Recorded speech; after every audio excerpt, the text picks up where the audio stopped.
So welcome back after the break के बाद आपका स्वागत है। सर एक बार इन्फॉर्म्ड डिसीजन के बारे में फिर से बता दो। इन्फॉर्म्ड डिसीजन यानी सोच समझ के उसने अपना काम करना है यार।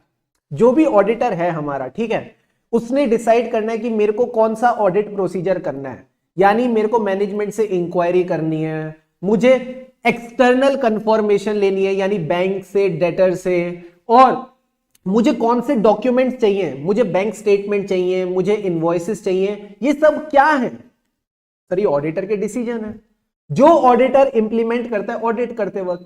तो प्रोफेशनल जजमेंट ये कहती है कि जो आप अभी मेरे साथ ऑडिट सीख रहे हो उसको आप जब एक्चुअल में ऑडिट करने जाओगे तो आप एकदम सही डिसीजन ले। इसको इन्फॉर्म्ड डिसीजन कहते हैं। ठीक है, इन्फॉर्म्ड मतलब considering the information that you have, जो आपने सीखा है उसको सोच समझकर आपने अपने डिसीजंस लेने, इसको इन्फॉर्म डिसीजन कहेंगे। इसमें कुछ ज्यादा मसाला नहीं है। ठीक है, अगर आप सोच रहे हो कि सर इसमें कुछ मसाला निकल के आएगा, नहीं, बेसिक सी बात है जो आपने ध्यान में रखनी है।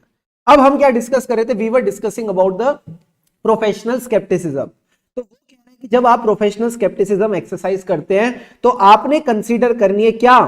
Sufficiency and appropriateness of the audit evidence. ये छोटी छोटी बातें, इनको बस हम रीड करेंगे और आगे बढ़ेंगे।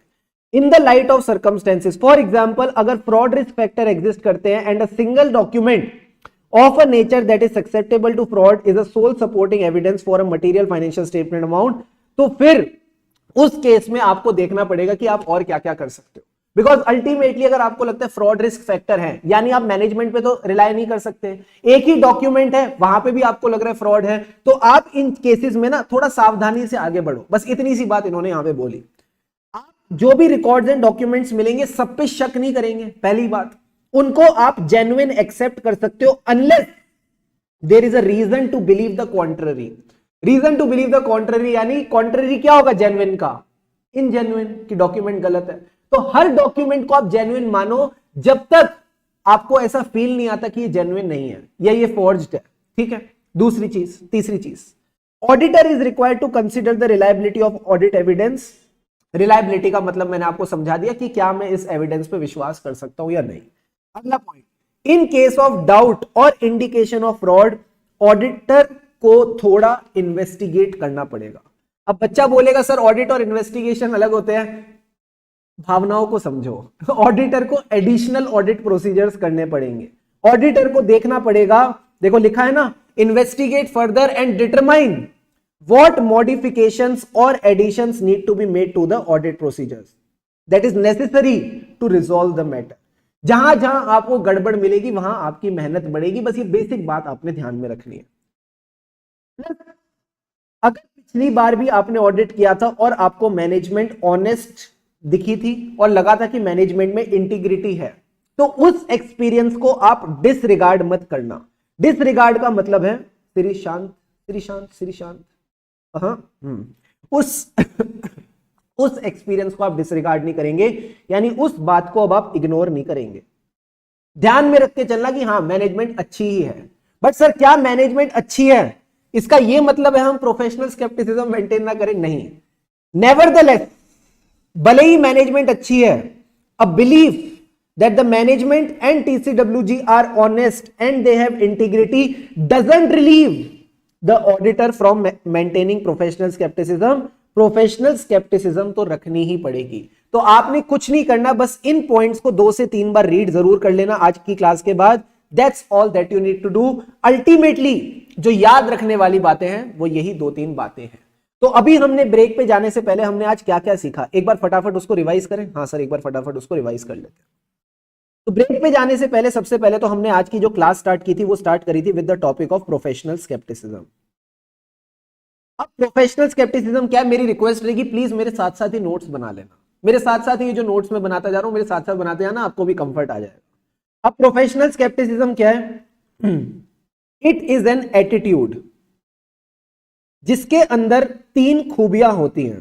सर क्या क्या 3 खूबियां होती हैं?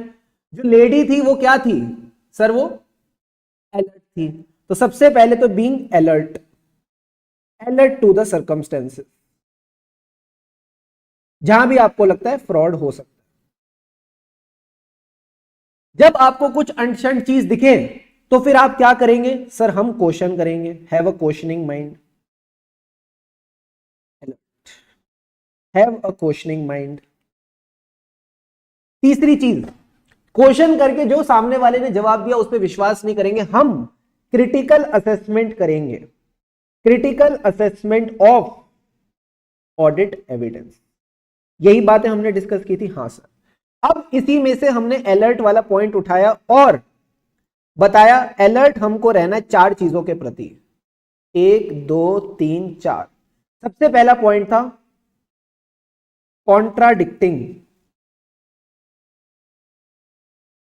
Audit evidence.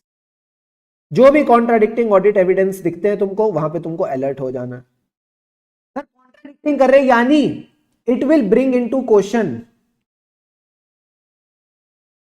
The reliability of the documents जो ऑडिटर के पास ऑलरेडी है। एंड ये क्या इंडिकेट करता है sir? This is indicative of fraud. कहीं ना कहीं यहां फ्रॉड के फैक्टर्स प्रेजेंट हैं। एंड लास्ट पॉइंट आ जाता है हमारा, अब हमको फ्रॉड के केस में क्या करने पड़ेगी? ज्यादा मेहनत करनी पड़ेगी, that is additional audit procedures. ठीक है, ये हमने पॉइंट यहां पे सीख लिया। अब ये जो हमने एडिशनल ऑडिट प्रोसीजर्स करे, इतनी मेहनत करी, इससे हमने क्या किया? वी रिड्यूस्ड, आ जाओ इधर, we reduced the risk of उई। सर उई का क्या मतलब था? Overlooking, over generalising,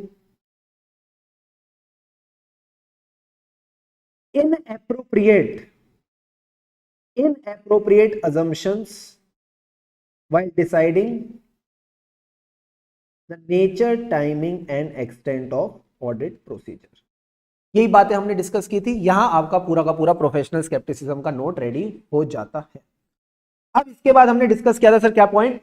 we discussed about the risk of material misstatement. I think risk of material misstatement आपको कहीं ना कहीं क्लियर है, उसमें कुछ ज्यादा डिस्कशन करने की जरूरत नहीं है। और हमने आज क्या पढ़ा है सर? प्रोफेशनल जजमेंट के बारे में पढ़ा था। प्रोफेशनल स्केप्टिसिज्म के साथ आप प्रोफेशनल जजमेंट वाला पॉइंट और याद रखेंगे। Professional judgement is nothing but an application. Sir application किस चीज की? जो भी आपने नॉलेज गेन करी, जो आपने आर्टिकलशिप ट्रेनिंग करी है, जो भी पूरा ओवरऑल एक्सपीरियंस है, application of knowledge, training and experience. ठीक है, इन द कंटेक्स्ट। इसमें क्या चीज के कंटेक्स्ट को आपने ध्यान में रखना है? Accounting, auditing and ethical standards. जब आप इन चीजों को यूज करते हो in the decision making, in making informed decisions, decision making से बेटर है, जो बच्चे ने डाउट पूछा था वो यूज करते हैं, in making informed decisions in the course of audit. In the course of audit यानी ऑडिट करते वक्त। ठीक है, अब प्रोफेशनल जजमेंट कहां कहां यूज होती है सर? प्रोफेशनल जजमेंट यूज होती है पूरे ऑडिट के प्रोसेस में। यानी सबसे पहले हमने डिसाइड किया मुर्गी वाला example, materiality and audit risk.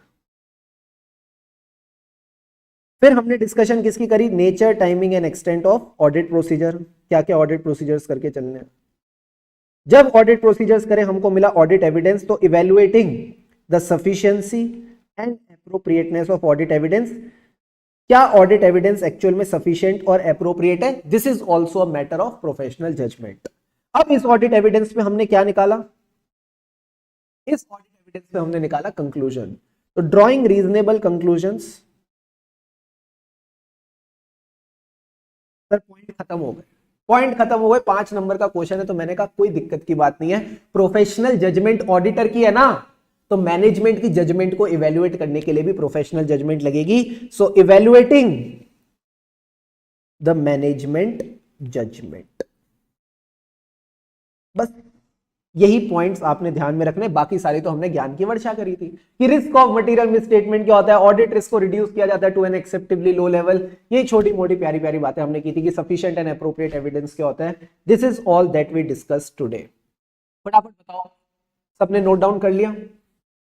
Everyone done with the noting part? Quickly note it down.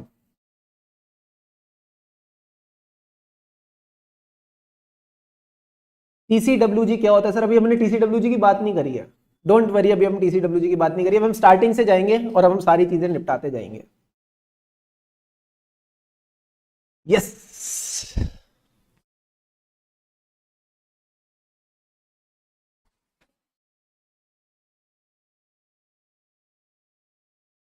Swipe up, swipe up, swipe up, swipe up. अच्छा, ऊपर का देखना है आपको.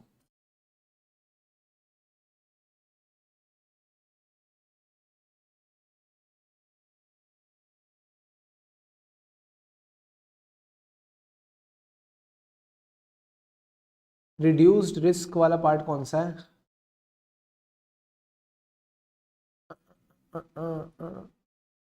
अच्छा, अरे यार ये तो नॉर्मल है ना, आपके नोट्स में से ही लिखा है मैंने. ये नोट्स में से ही वर्ड उठाए हैं. डन, जन जना जन जन.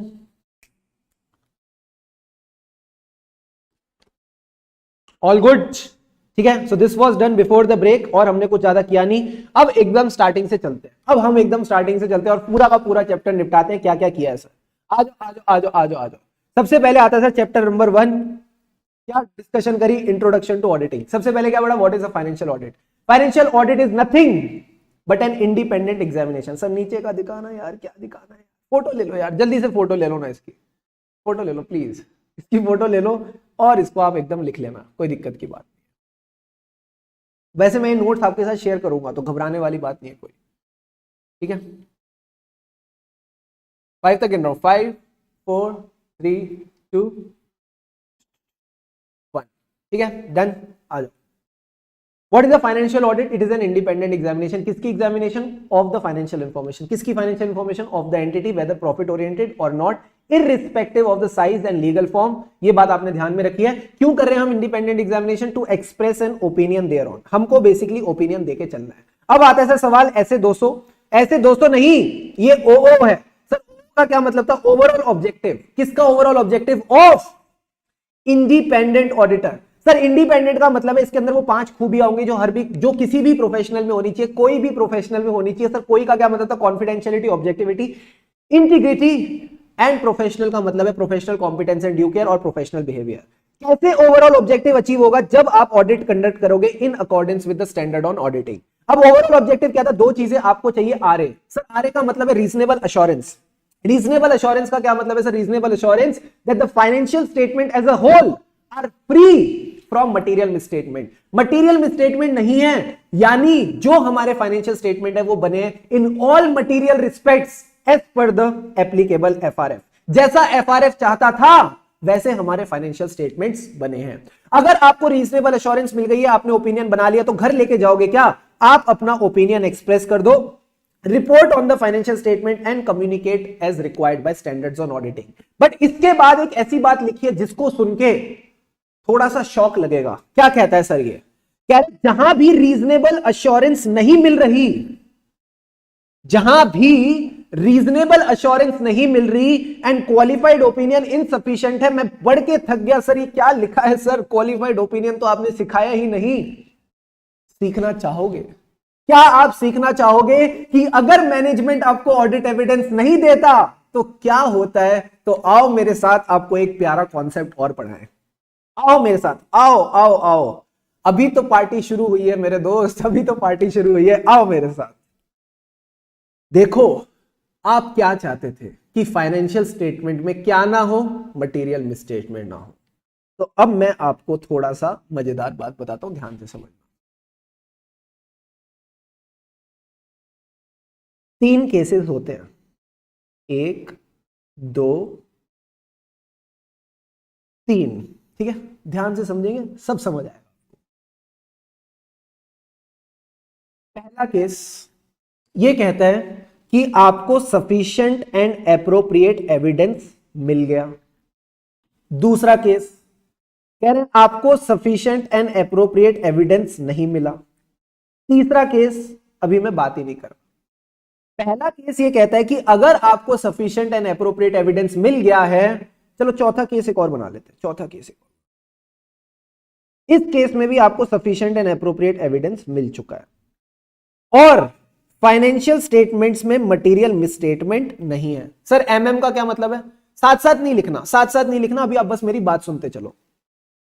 ये जो हमारे फाइनेंशियल स्टेटमेंट्स हैं, इसमें 4 केस हो सकते हैं। उन 4 केसेस की मैं डिस्कशन कर रहा हूं। Case number 1, case number 2, case number 3 और केस नंबर 4। 5 मिनट आपका अटेंशन चाहिए। सारे बच्चे यहां पे देखो। फाइनेंशियल स्टेटमेंट में सफिशिएंट एंड एप्रोप्रिएट एविडेंस मिल गया है मुझे कि हाँ, फाइनेंशियल स्टेटमेंट में कोई भी मटेरियल मिसस्टेटमेंट नहीं है।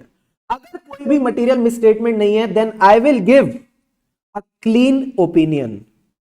सर क्लीन ओपिनियन का क्या मतलब है? Unmodified opinion. अनमॉडिफाइड यानी जो फाइनेंशियल स्टेटमेंट्स हैं, these have been prepared in all material respects as per the applicable FRF. मैं अनमॉडिफाइड ओपिनियन दूंगा। और अगर फाइनेंशियल स्टेटमेंट में मटेरियल मिसस्टेटमेंट है, इन तीनों केसेस में ये एक कॉमन चीज है कि इन तीनों केसेस में फाइनेंशियल स्टेटमेंट में मटेरियल मिसस्टेटमेंट तो है। पहले केस में मुझे इसके रिगार्डिंग सबूत मिल गया, दूसरे केस में मुझे सबूत नहीं मिला, तीसरे केस की तो मैंने, लास्ट वाले केस की तो मैंने बात ही नहीं करी। ठीक है, अगर फाइनेंशियल स्टेटमेंट में मटेरियल मिसस्टेटमेंट है, यानी जो हमारे फाइनेंशियल स्टेटमेंट बनाने वाले हैं वो डाकू हैं। क्या है सर? वो डाकू। ये डाकू का क्या मतलब है? इसी से आपके अभी ओपिनियंस निकलेंगे। यानी अगर मैंने फाइनेंशियल स्टेटमेंट्स को चेक किया और उसमें मेरे को सफिशिएंट एंड एप्रोप्रिएट एविडेंस मिल चुका है कि फाइनेंशियल स्टेटमेंट में मटेरियल मिसस्टेटमेंट है और इसका जो इंपैक्ट है, that impact is pervasive to the financial statements. Sir pervasive to the financial statement का क्या मतलब है? अगर आपने क्लास 12 की बीएसटी पढ़ी थी, बिजनेस स्टडीज, उसमें उन्होंने बोला था management is a pervasive function. Pervasive का मतलब होता है हर जगह का मतलब होता है कि ये जो मैनेजमेंट है, ये हर एंटिटी के हर लेवल पे मैनेजमेंट का यूज होता है। अगर मैं बोलता हूं किसी मटेरियल मिसस्टेटमेंट का इंपैक्ट परवेसिव है टू द फाइनेंशियल स्टेटमेंट, क्या मैं बोल सकता हूं इसने फाइनेंशियल स्टेटमेंट की ओवरऑल बैंड बजा रखी है? हाँ सर आप ऐसा बोल सकते हो। यानी ये फाइनेंशियल स्टेटमेंट को पूरी तरीके से खराब कर देता है? हाँ सर आप ऐसा बोल सकते हो। तो मैं यही आपको बोलने की कोशिश कर रहा हूं, if the impact is pervasive to the financial statement, यानी it is not affecting a single account balance, it is not affecting a single transaction.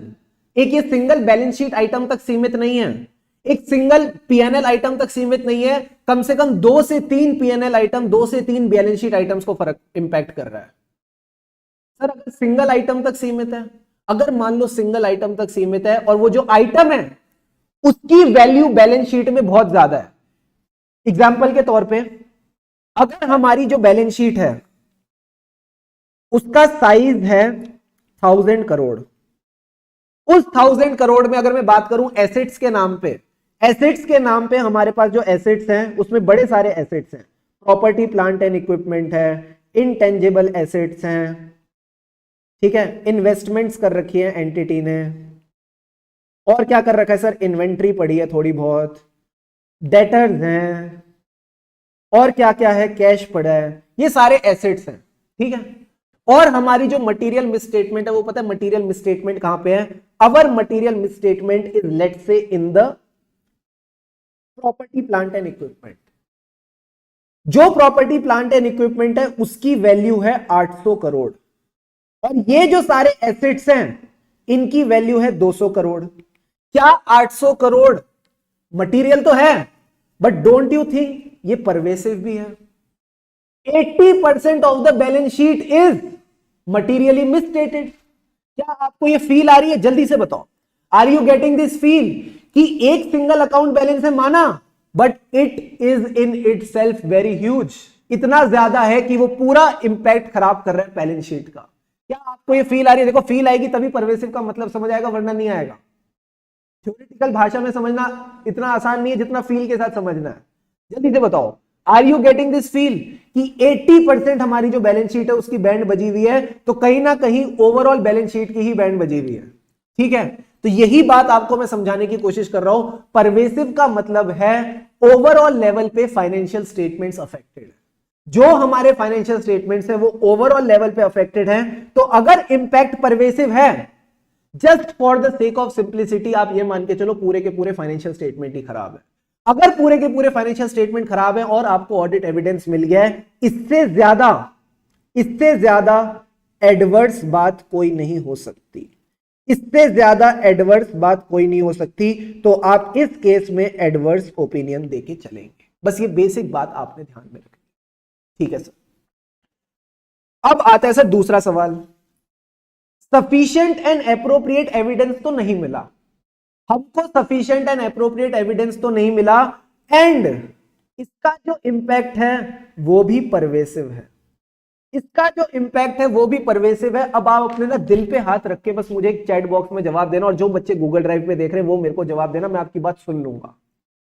अगर मेरे पास ऑडिट एविडेंस ही नहीं है, एंड जिस एरिया का ऑडिट एविडेंस नहीं है दैट इज परवेसिव, यानी just for the sake of simplicity मेरे पास पूरे फाइनेंशियल स्टेटमेंट का ही ऑडिट एविडेंस नहीं है। अगर ऑडिट एविडेंस ही नहीं है तो मैं कंक्लूजन किस पे निकालूंगा? अगर मेरे पास कंक्लूजन ही नहीं है तो मैं ओपिनियन किस पे निकालूंगा? अगर ओपिनियन ही नहीं है तो क्या मुझे ओपिनियन देना चाहिए? क्या बात समझ रहे हो? सफिशिएंट एंड एप्रोप्रिएट एविडेंस नहीं है, एंड जो इसका इंपैक्ट है that is pervasive to the financial statement, यानी मतलब फाइनेंशियल स्टेटमेंट के रिगार्डिंग मुझे ऑडिट एविडेंस मिला ही नहीं। अगर मैं दिल की बात बोलूं, अगर एविडेंस नहीं तो कंक्लूजन किस बात का? अगर कंक्लूजन नहीं तो मेरे दोस्त ओपिनियन किस बात का? क्या इस केस में ओपिनियन देना भी चाहिए कि नहीं देना चाहिए? ये बता दो ना बस, आप मेरे को इतनी सी बात बताओ। What do you feel should happen in this case?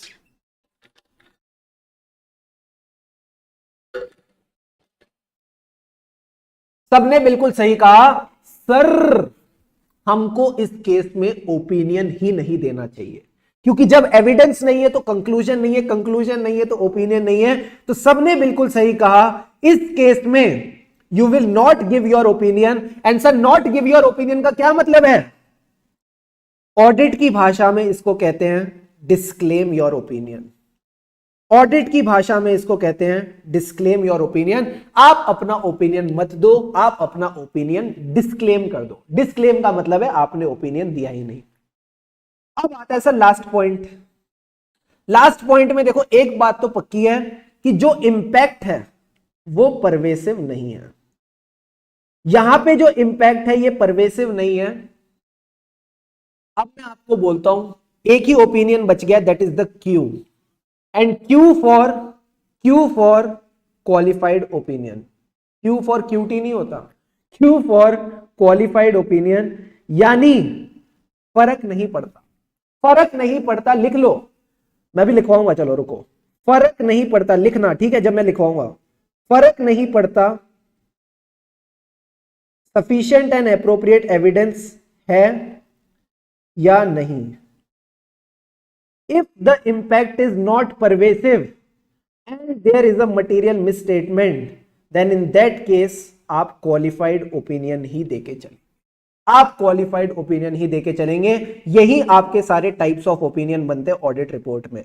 तो मेरी एक रिक्वेस्ट है, एक बार मैं वापस रिवाइज करा देता हूं, जैसे ही सारी चीजें समझ आ जाए एक बार इसको नोट डाउन कर लेना। फाइनेंशियल स्टेटमेंट में कितने ओपिनियन? 4 ओपिनियन। अगर सफिशिएंट एंड एप्रोप्रिएट एविडेंस मिल गया, मटेरियल मिसस्टेटमेंट नहीं है, यानी ये अच्छी बात, ऐसा ही होना चाहिए, तो आप क्लीन रिपोर्ट देंगे, अनमॉडिफाइड रिपोर्ट देंगे।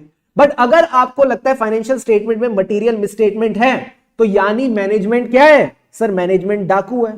सर डाकू का क्या मतलब है? या तो डिस्क्लेमर आएगा, या एडवर्स आएगा, या क्वालिफाइड, इन तीनों के अलावा कोई नहीं आने वाला। अगर मटेरियल मिसस्टेटमेंट है, इंपैक्ट परवेसिव है, और आपको एविडेंस मिल गया है, आपको एविडेंस मिल गया है, तो इस केस में आप क्या करेंगे? सर इस केस में आप एडवर्स ओपिनियन देंगे। बड़ी गलत बात है, ठीक है। दूसरा पॉइंट, सर आपकी हिंदी अच्छी नहीं है। हाँ कोई बात नहीं ना, तुम इधर देखो ना, हिंदी ऑडिट तो अच्छी है ना, तो इधर देखो ना तुम, क्या है हिंदी अच्छी नहीं है। दूसरा पॉइंट, अगर आपको लगता है ऑडिट एविडेंस ही नहीं मिला, इंपैक्ट भी परवेसिव है, तो उस केस में आप क्या करोगे? डिस्क्लेम करोगे। आप बोलोगे मैं ओपिनियन ही नहीं दे रहा। जब एविडेंस नहीं तो ओपिनियन किस बात का? एंड आखिरी में, अगर इंपैक्ट परवेसिव नहीं है, बट मटेरियल मिसस्टेटमेंट तो है। तो अगर मटेरियल मिसस्टेटमेंट है और इंपैक्ट परवेसिव नहीं है तो मेरे दोस्त फर्क नहीं पड़ता ऑडिट एविडेंस मिला है या नहीं, आप इस केस में क्या देंगे, आप इस केस में क्वालिफाइड ओपिनियन देके चलेंगे। तो फटाफट आप इस डायग्राम को ड्रॉ करो, इससे आपको हमेशा क्लैरिटी मिलती रहेगी कब कौन से लेवल पे आपने क्या ओपिनियन देके चलना है। ठीक है, quickly draw this diagram.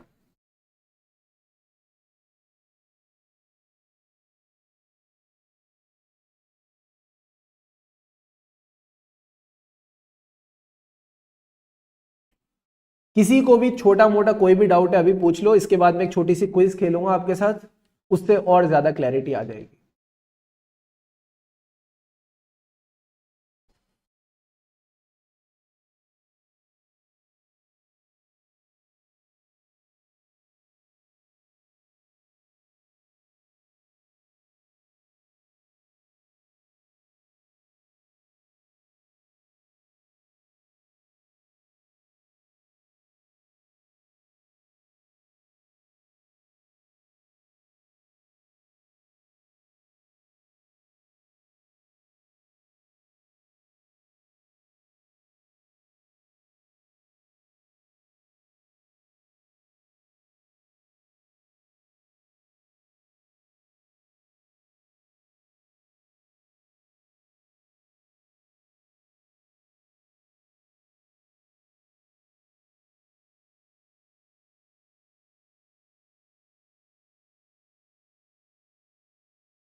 Come on everyone, please be fast.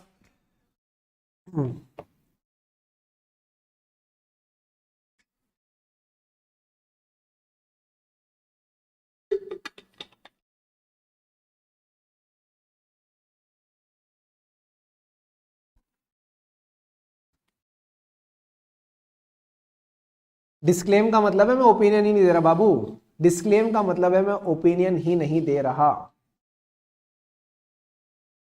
आओ, revising again, focus on the board.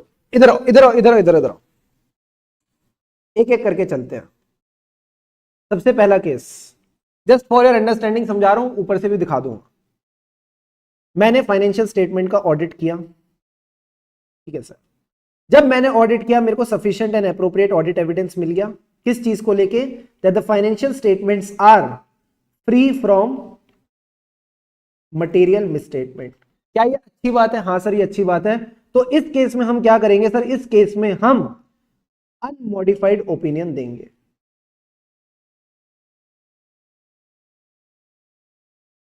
ठीक है सर, सिंपल बात है, आई बात समझ। अब आ जाओ सेकंड केस। सेकंड केस में हमने फाइनेंशियल स्टेटमेंट का फिर से ऑडिट किया। इस बार फिर हमको सफिशिएंट एंड एप्रोप्रिएट एविडेंस मिला, बट ऐसा एविडेंस मिला जिससे हमको पता चल गया कि फाइनेंशियल स्टेटमेंट में मटेरियल मिसस्टेटमेंट है, प्लस ये मटेरियल मिसस्टेटमेंट एक अकाउंट बैलेंस, एक क्लास ऑफ ट्रांजैक्शन में नहीं है, मल्टीपल अकाउंट बैलेंसेस में, मल्टीपल क्लास ऑफ ट्रांजैक्शन में। यानी एक सिंगल बैलेंस शीट आइटम में नहीं है, 2 से 3 बैलेंस शीट आइटम में है, 2 से 3 पीएनएल आइटम्स में है, तो अगर इस तरह की मटेरियल मिसस्टेटमेंट है तो इसको हम बोलते हैं it is pervasive to the financial statement. Pervasive को अगर मैं बोलूं तो ये एक फीलिंग है कि पूरे के पूरे फाइनेंशियल स्टेटमेंट को खराब कर रखा है। तो अगर मटेरियल मिसस्टेटमेंट है plus it's impact is pervasive, तो ये तो बड़ी एडवर्स बात, ये तो बड़ी एडवर्स बात है। तो इस केस में आप एडवर्स ओपिनियन देंगे। क्या ये बात समझ आई? हाँ सर ये बात समझ आई। अब आ जाओ सर थर्ड केस। फिर से आपने फाइनेंशियल स्टेटमेंट का ऑडिट किया, इस बार आपको sufficient and appropriate audit evidence ही नहीं मिला। सर एक अकाउंट बैलेंस का नहीं मिला या ज्यादा अकाउंट बैलेंस का नहीं मिला? मैंने कहा बहुत सारे अकाउंट बैलेंस का नहीं मिला, हमें कई सारे अकाउंट बैलेंसेस और कई सारे पीएनएल आइटम्स का नहीं मिला। तो अब इस केस में क्योंकि मुझे एविडेंस ही नहीं मिला तो मुझे पता ही नहीं चल पा रहा ना वहां पे मटेरियल मिसस्टेटमेंट है या नहीं। तो जब एविडेंस ही नहीं है और उसका इंपैक्ट भी परवेसिव है, यानी it is affecting a lot of PNL items, lot of balance sheet items, तो आप एक लॉजिकल बात अपने दिल पे हाथ रख के बोलते क्यों नहीं हो? क्या मुझे इस केस में ओपिनियन देना भी चाहिए या नहीं देना चाहिए? जब ऑडिट ही नहीं हुआ तो ओपिनियन किस बात का? क्या आपके दिल से आवाज नहीं आ रही है? थ्योरेटिकल भाषा को तो छोड़ो, 705 को छोड़ो, ये एक ऐसे है जिसकी बात मैं आपको पढ़ा रहा हूं, मैं कह रहा हूं उसको तो छोड़ो, उसको बोलो टाटा बाय बाय। आपका दिल नहीं कह रहा क्या ये कि जब ऑडिट एविडेंस ही नहीं है फाइनेंशियल स्टेटमेंट का तो मैं ओपिनियन किस हालत में दूंगा? क्या आपको ये फील नहीं आ रही? आ रही है सर। तो वही तो मैं कह रहा हूं, बस उसको मैंने डिस्क्लेमर का नाम दे दिया। आप कह रहे हो सर डिस्क्लेमर क्या है? मेरी मर्जी में उसको कोई भी नाम दूं, ठीक है। तुम्हारे मम्मी पापा ने तुम्हारा नाम हार्वी रखा, निखिल रखा, अंकुश रखा, रीमा रखा, मेरे मम्मी पापा ने शुभम रखा। जिनको जो नाम अच्छा लगा उन्होंने रख दिया।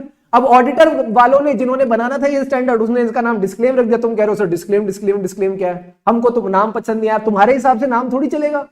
तुम पंडित हो जो तुम्हारा नाम, जो नामकरण में तुम्हारे से पूछेंगे कि क्या नाम रखें, हाई फाई नाम रख दिया, तुम बेचारे परेशान होने लग गए कि सर डिस्क्लेम नाम रख दिया। तो इसको हम बोलते हैं डिस्क्लेमर ऑफ ओपिनियन। जब सफिशिएंट और एप्रोप्रिएट एविडेंस नहीं है, और ऐसा नहीं है ना कि एक अकाउंट बैलेंस का नहीं है, अगर सिर्फ एक ट्रांजैक्शन होती, एक पीएनएल आइटम होता, एक बैलेंस शीट आइटम होता, उसका नहीं होता तो हम एक लेवल पे मान जाते कि ठीक है इंपैक्ट परवेसिव नहीं है, छोड़ दो, ओपिनियन तो देना पड़ेगा। बट यहां पे तो हमारे पास ऑडिट एविडेंस पूरे फाइनेंशियल स्टेटमेंट का नहीं है फील्ड में। तो अगर इसमें हमारे पास सफिशिएंट एंड एप्रोप्रिएट एविडेंस नहीं है plus the impact is pervasive, then in that case आप ओपिनियन ही नहीं दोगे। ओपिनियन ही नहीं दोगे, उसको अंग्रेजी में बोलते हैं डिस्क्लेमर ऑफ ओपिनियन। इसी को हमने डिस्क्लेमर का नाम दे दिया। एंड इसके अलावा जो चौथा केस बच गया वो आपका qualified opinion. Sir qualified opinion का मतलब ही सिंपल है, कोई छोटा मोटा अकाउंट बैलेंस है, कोई छोटी मोटी पीएनएल का आइटम है जो मटेरियल तो है बट वो अपने में ही है। एग्जाम्पल के तौर पे अगर मेरी बैलेंस शीट है, ठीक है, और मेरा जो मटीरियलिटी का लेवल है वो 100 करोड़ है, मेरी मटीरियलिटी का लेवल है मान लो 100 करोड़, ठीक है। बैलेंस शीट में कई सारे आइटम्स हैं, कई सारे आइटम है, जैसे मैंने आपको पहले आइटम्स बना के दिखाए थे, कई सारे आइटम है। इसमें से एक आइटम है, बैलेंस शीट का टोटल साइज है 1000 करोड़। इसमें एक आइटम है जिसका नाम है सर क्या?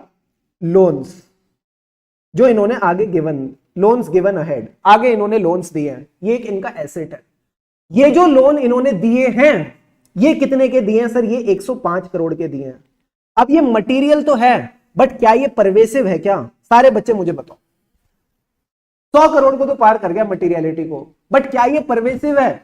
आपको बाकी आइटम्स के सफिशिएंट एंड एप्रोप्रिएट एविडेंस मिल गए हैं, बाकी आइटम्स में कोई दिक्कत नहीं है, तो क्या इस केस में आप बोलोगे कि मैं ओपिनियन ही नहीं दे रहा, या फिर कुछ ओपिनियन दोगे? सोच के बताओ अब, what do you feel should happen in this case? बताओ बताओ बताओ।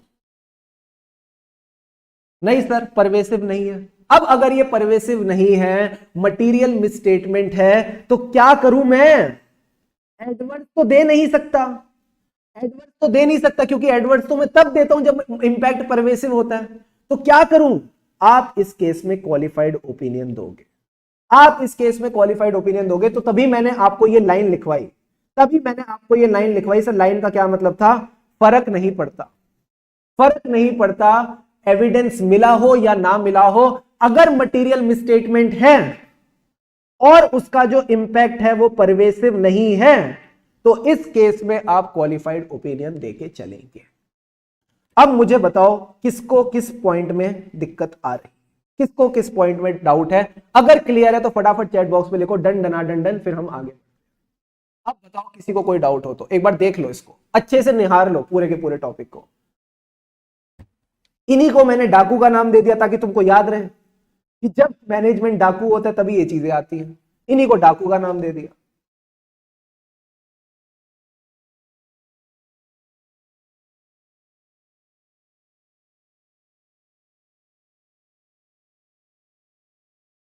ऑल गुड, शानदार तरीके से सोच लो भाई। कोई भी एक बच्चा अब इसके बाद आ गया ना, फिर मेरे को लगेगा यार वापस जाना पड़ेगा अपने को। प्लीज अभी देख लो इसको, जितने अच्छे से आप निहार सकते हो उतना निहार लो। ये पूरे के पूरे ऑडिट का आपका बेस बनेगा, पूरे ऑडिट का बेस बनेगा यहां पे। अच्छे से निहारो इसको। डन सर, चलो बहुत बढ़िया बहुत बढ़िया बहुत बढ़िया बहुत बढ़िया बहुत बढ़िया बहुत बढ़िया, ग्रेट। अब आ जाओ, ये लाइन पढ़ते हैं। सर ये लाइन क्या कहती है? जब भी ऑडिटर को रीजनेबल अश्योरेंस नहीं मिलेगी, अब ये लाइन आपको समझ आ जाएगी, अब ये लाइन आपको समझ आ जाएगी।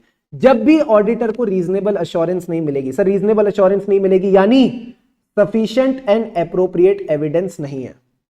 मुझे एक बात बताओ, आप सोच समझ के बताना, ठीक है? सोच के बताना। अगर सफिशिएंट एंड एप्रोप्रिएट एविडेंस नहीं है एंड इसका जो इंपैक्ट है वो मटेरियल है, कौन से दो ओपिनियंस पॉसिबल हैं? Let's see who gives the right answer. देखते हैं कौन बंदा सही आंसर देता है। अगर sufficient and appropriate audit evidence नहीं है और जो इंपैक्ट है वो मटेरियल है, कौन से दो ओपिनियंस पॉसिबल है? बताओ बताओ बताओ।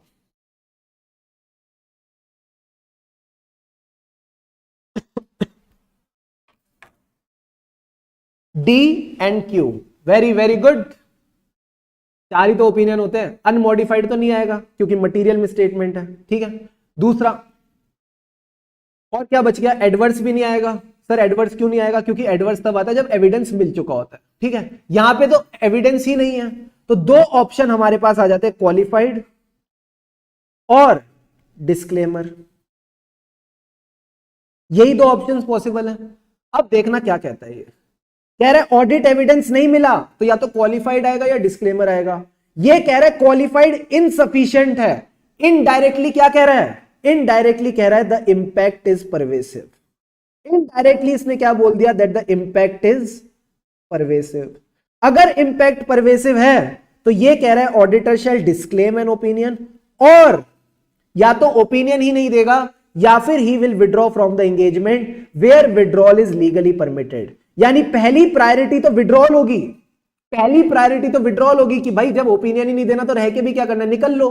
और अगर विड्रॉल परमिटेड नहीं है, अगर विड्रॉल पॉसिबल नहीं है, then he will disclaim an opinion in the audit report. फिर वो अपनी ऑडिट रिपोर्ट में डिस्क्लेम करेगा। This is the meaning of this line. तभी मैंने ये लाइन आपको पहले नहीं पढ़ाई, थ्योरेटिकली तो पढ़ लेते हैं। क्या समझ में आता तुमको? अब समझ में आया कि हाँ, क्वालिफाइड सफिशिएंट नहीं है, एविडेंस नहीं मिला है, तो एक ही चीज बची ना, डिस्क्लेमर। उससे भी अच्छा है कि विड्रॉ कर जाओ, और अगर विड्रॉल परमिटेड नहीं है तो फिर आप अपना ओपिनियन डिस्क्लेम करके चलेंगे। देन हमारे पास ये कुछ डेफिनेशन दे रखी है जिसमें फाइनेंशियल रिपोर्टिंग फ्रेमवर्क की बात करी है। फाइनेंशियल रिपोर्टिंग फ्रेमवर्क क्या है? सर ये आपको सिखाता है कि फाइनेंशियल स्टेटमेंट कैसे बनने चाहिए। मैंने आपको पहले भी बताया था, जो हमारी इंडेस वाली एंटिटीज होती हैं उसके लिए हमारे पास इंडेस वाला फाइनेंशियल रिपोर्टिंग फ्रेमवर्क होता है, उसका शेड्यूल 3 होता है जो सिखाता है कि कैसे आपने अपने फाइनेंशियल स्टेटमेंट बनाने, किन बातों को आपने ध्यान में रखना है, ठीक है? तो यही बात ये बोल रहा है, FRF adopted by the management and where appropriate TCWG. Sir ये टीसीडब्ल्यूजी कौन है? जो मैनेजमेंट के ऊपर बैठते हैं। सर ऊपर कौन बैठता है? Executive committee. अगर मैं आपको बोलूं एक एंटिटी है, ठीक है, एक एंटिटी है, इसमें दो तरह के डायरेक्टर्स होते हैं, एक होते हैं एग्जीक्यूटिव डायरेक्टर्स, एक होते हैं नॉन एग्जीक्यूटिव डायरेक्टर्स। तो नॉन एग्जीक्यूटिव डायरेक्टर्स होते हैं, एग्जीक्यूटिव डायरेक्टर्स होते हैं, और इसमें कुछ लोग हैं जो एंटिटी को मैनेज करते हैं, इन्हीं को हम एग्जीक्यूटिव पीपल बोलते हैं। बट इन्हीं एग्जीक्यूटिव पीपल के ऊपर लोग नजर रखते हैं। सर वो कौन नजर रखते हैं? इनके ऊपर नजर रखते हैं कंपनी के चेयरमैन, कंपनी की जो ऑडिट कमेटी होती है, कंपनी का जो सीईओ होते हैं, CFO वगैरह होते हैं, ये सब लोग इन कंपनी के जो एग्जीक्यूटिव्स होते हैं उन पे मैनेज नजर रख के चलते हैं। अब जो मैनेजमेंट ने फाइनेंशियल स्टेटमेंट बनाए हैं, अब ये लोग फाइनेंशियल स्टेटमेंट थोड़ी बनाएंगे, सीईओ थोड़ी बैठ के फाइनेंशियल स्टेटमेंट बनाएगा, CFO थोड़ी बनाएगा, चेयरमैन थोड़ी बनाएगा, ऑडिट कमेटी थोड़ी बनाएगी। ये लोग इन पे नजर रखते हैं जो मैनेजमेंट फाइनेंशियल स्टेटमेंट बनाती है वो ठीक से बना रही है कि नहीं। Ultimately these are the people who decide the strategic direction of the entity. Sir क्या भारी वर्ड बोल दिया ये, strategic direction of the entity, यानी एंटिटी क्या गुड्स एंड सर्विसेज प्रोड्यूस करेगी, एंटिटी की ग्रोथ की स्ट्रेटेजी क्या होनी चाहिए, तो इनका काम है इन पे नजर रखना। अब सोच समझ के बताना, अगर ऑडिटर की मैनेजमेंट से कोई कंप्लेंट होगी, अगर ऑडिटर की मैनेजमेंट से कोई कंप्लेंट होगी तो वो किसको शिकायत करेगा? यही बेसिक्स हैं ऑडिटिंग के, यही बेसिक्स हैं। अगर आपका दोस्त गलती करता है तो आप उसके मम्मी पापा के पास जाते हो। इस मैनेजमेंट के मम्मी पापा कौन है जिसको हम मैनेजमेंट की कंप्लेंट करें? उनका नाम है TCWG। उन्हीं को हम बोलते हैं दोस्त चार्ज विद गवर्नेंस। यही लोग हैं जो एंटिटी को आगे लेके जाएंगे। सर इतनी इज्जत है कि इनके नाम में जी लगा रखा है, जैसे पार्ले जी, ठीक है, तो वैसे ही TCWG इनके नाम में भी हमने जी लगा रखा है क्योंकि हम इनको ढेर सारी रिस्पेक्ट देते हैं। एंड TCWG का मतलब यही है, those who have been charge, जिनको रिस्पॉन्सिबिलिटी दे रखी है ऑफ गवर्निंग द एंटिटी, कि हमारी एंटिटी ठीक से काम करे। ये ऊपर बैठ के सारा काम देखते हैं कि मैनेजमेंट ठीक से काम कर रहा है कि नहीं। तो यहां पे इसकी डेफिनेशन भी लिखी होगी, दीज आर द पर्संस और the organisations, example a corporate trustee with the responsibility of overseeing. Overseeing का क्या मतलब है सर? आंख कैसे बनती है? हाँ, ओवरसीइंग यानी ऊपर से बैठ के देखते हैं कि एंटिटी सही डायरेक्शन में आगे बढ़ रही है, plus they have the obligation relating to the accountability of entity, example the CEO, CFO, managing director, chairman, ये सब लोग होते हैं जो चेक करते हैं कि मैनेजमेंट ठीक से काम कर रहा है कि नहीं, जो पीपल है वो ठीक से काम कर रहे हैं कि नहीं। बस इतनी सी बात आपने ध्यान में रखनी है, ये कॉन्सेप्ट है जो आपके दिमाग में बस बैठा रहना चाहिए, ठीक है। ये हो गया फाइनेंशियल रिपोर्टिंग फ्रेमवर्क क्या है जो मैनेजमेंट यूज कर रही है in preparing the financial statement, plus it should be acceptable. Sir acceptable का क्या मतलब है, आप मुझे खुद बताओ। क्या कोई प्रॉफिट ओरिएंटेड एंटिटी और जो हमारे एनपीओज होते हैं इनके एफआरएफ सेम होते हैं क्या? एनपीओ जो होता है वो रिसीट्स एंड पेमेंट्स अकाउंट बनाता है। याद है आपको बचपन के दिन जब आप रिसीट्स एंड पेमेंट अकाउंट बनाते थे, इनकम एंड एक्सपेंडिचर अकाउंट बनाते थे, उसके बाद आप इनकी बैलेंस शीट भी कुछ अलग से नाम से बनाते थे। ऐसे नाम से आप कंपनी के थोड़ी बनाओगे। कंपनी के लिए तो शेड्यूल 3 आता है, कंपनी के लिए तो बैलेंस शीट बनती है, पीएनएल बनता है, कैश फ्लो स्टेटमेंट बनता है, ये सब चीजें बनती हैं। तो आपने ये चीज देखनी है कि जो एफआरएफ एंटिटी ने उठाया वो एक्सेप्टेबल भी होना चाहिए इन view of the nature of the entity, plus objective क्या है, प्रॉफिट कमाना है, तो आप नॉन प्रॉफिट की तरह नहीं बना सकते। And what is required by the law और रेगुलेशन। अगर लॉ कहता है आप इंडेस वाली एंटिटी हो तो आपके इंडेस के हिसाब से फाइनेंशियल स्टेटमेंट बननी चाहिए। लॉ कहता है आप अकाउंटिंग स्टैंडर्ड वाली एंटिटी हो तो अकाउंटिंग स्टैंडर्ड के हिसाब से बनेंगे। तो जो एफआरएफ है उसमें आपने बस इतनी सी बात ध्यान में रखनी है, लिखने की जरूरत नहीं है, मैं आपको समझा रहा हूं बस। जो हमारा एफआरएफ है उसमें 2 खूबियां होती हैं। First of all it is used by the entity in preparing the financial statements. बस समझ लो इस चीज को। कल को आपसे कोई बोले एफआरएफ क्या होता है तो आप उसको बताना इस हालत में होने चाहिए कि बता सको कि भाई ये एक स्ट्रक्चर है जिसको एंटिटी यूज करती है in preparing the financial statement, plus ऐसे ही किसी भी स्ट्रक्चर को नहीं उठा सकती। That structure should be acceptable. And acceptability को चेक करने के लिए आप देखोगे एंटिटी की क्या नेचर है, एंटिटी के क्या ऑब्जेक्टिव्स हैं, प्लस लॉ और रेगुलेशन क्या कहता है।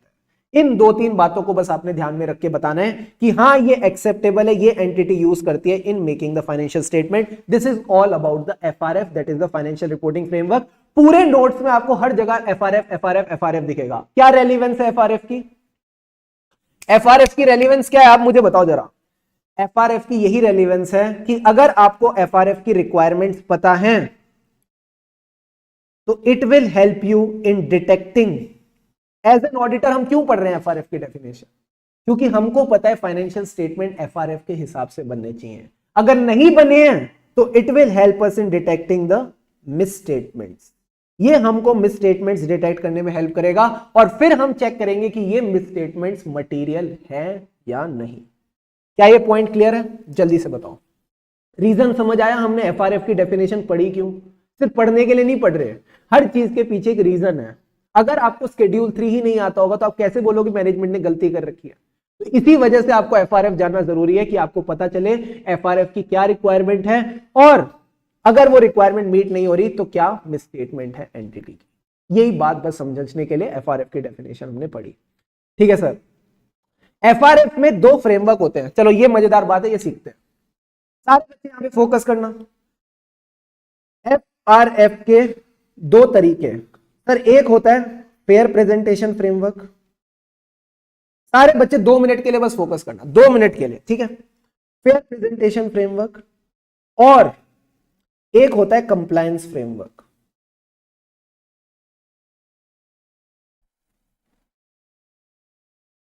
मैं आपको बताऊंगा क्वालिटीज ऑफ द फ्रेमवर्क, आपने बस बताना है कौन से फ्रेमवर्क में वो जाएगी।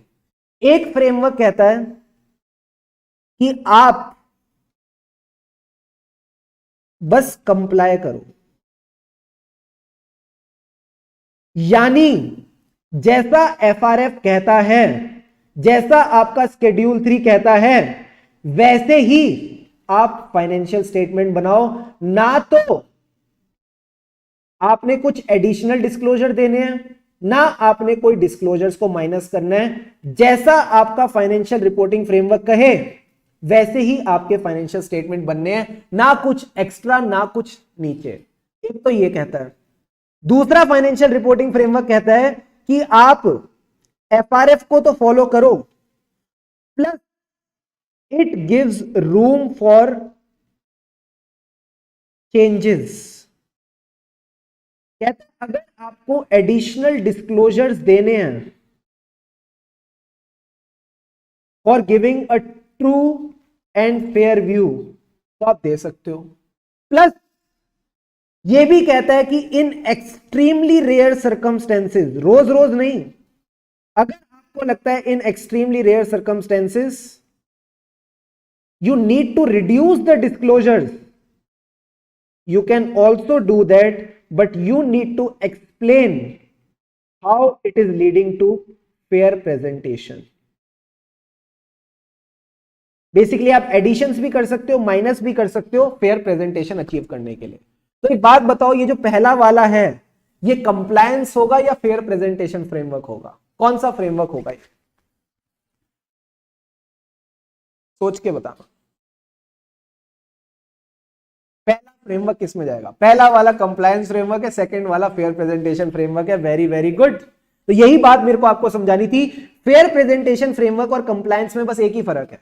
कंप्लायंस कहता है कंप्लाई करो, फेयर प्रेजेंटेशन फ्रेमवर्क कहता है आप एडिशनल डिस्क्लोजर्स भी दे सकते हो और एक्सट्रीमली रेयर सर्कमस्टेंसेस में, ईआरसी का मतलब है एक्सट्रीमली रेयर सर्कमस्टेंसेस में, आप अपने डिस्क्लोजर्स को कम भी कर सकते हो। अगर मैं आपसे इंडिया की बात करूं, हम इंडिया में फेयर प्रेजेंटेशन फ्रेमवर्क ही यूज करते हैं। तो आईसीआई क्या करता है? हमारा जो आईसीआई है उसने इशू कर रखा है framework for preparation and presentation of financial statements.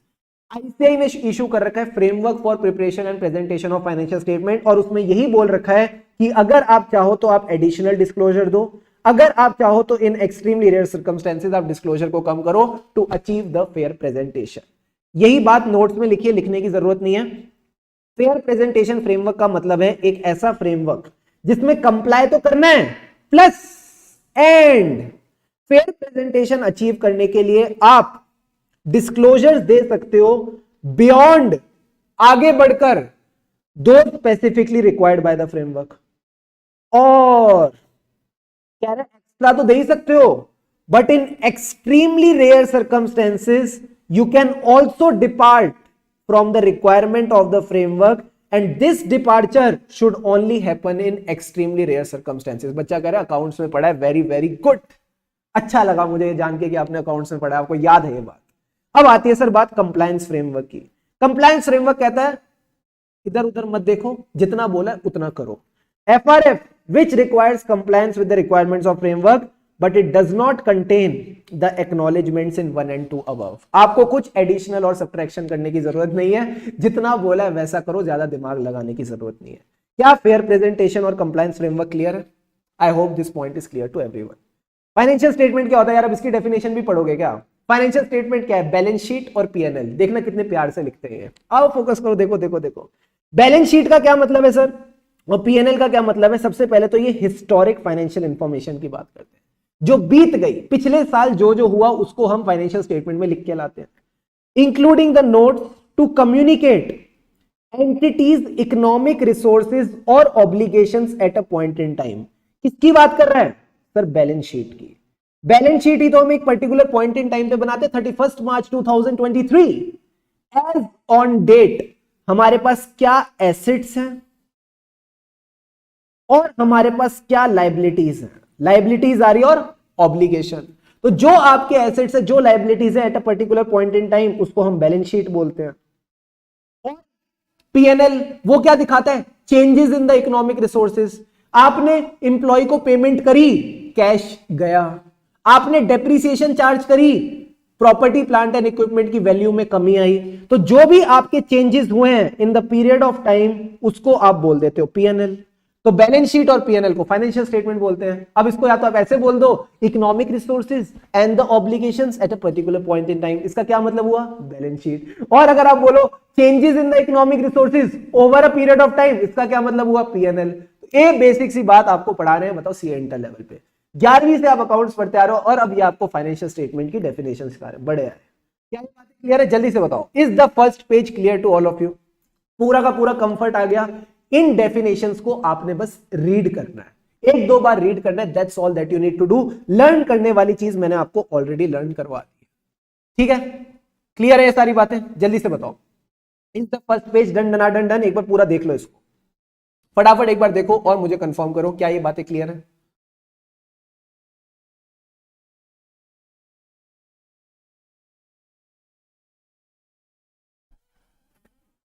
All good?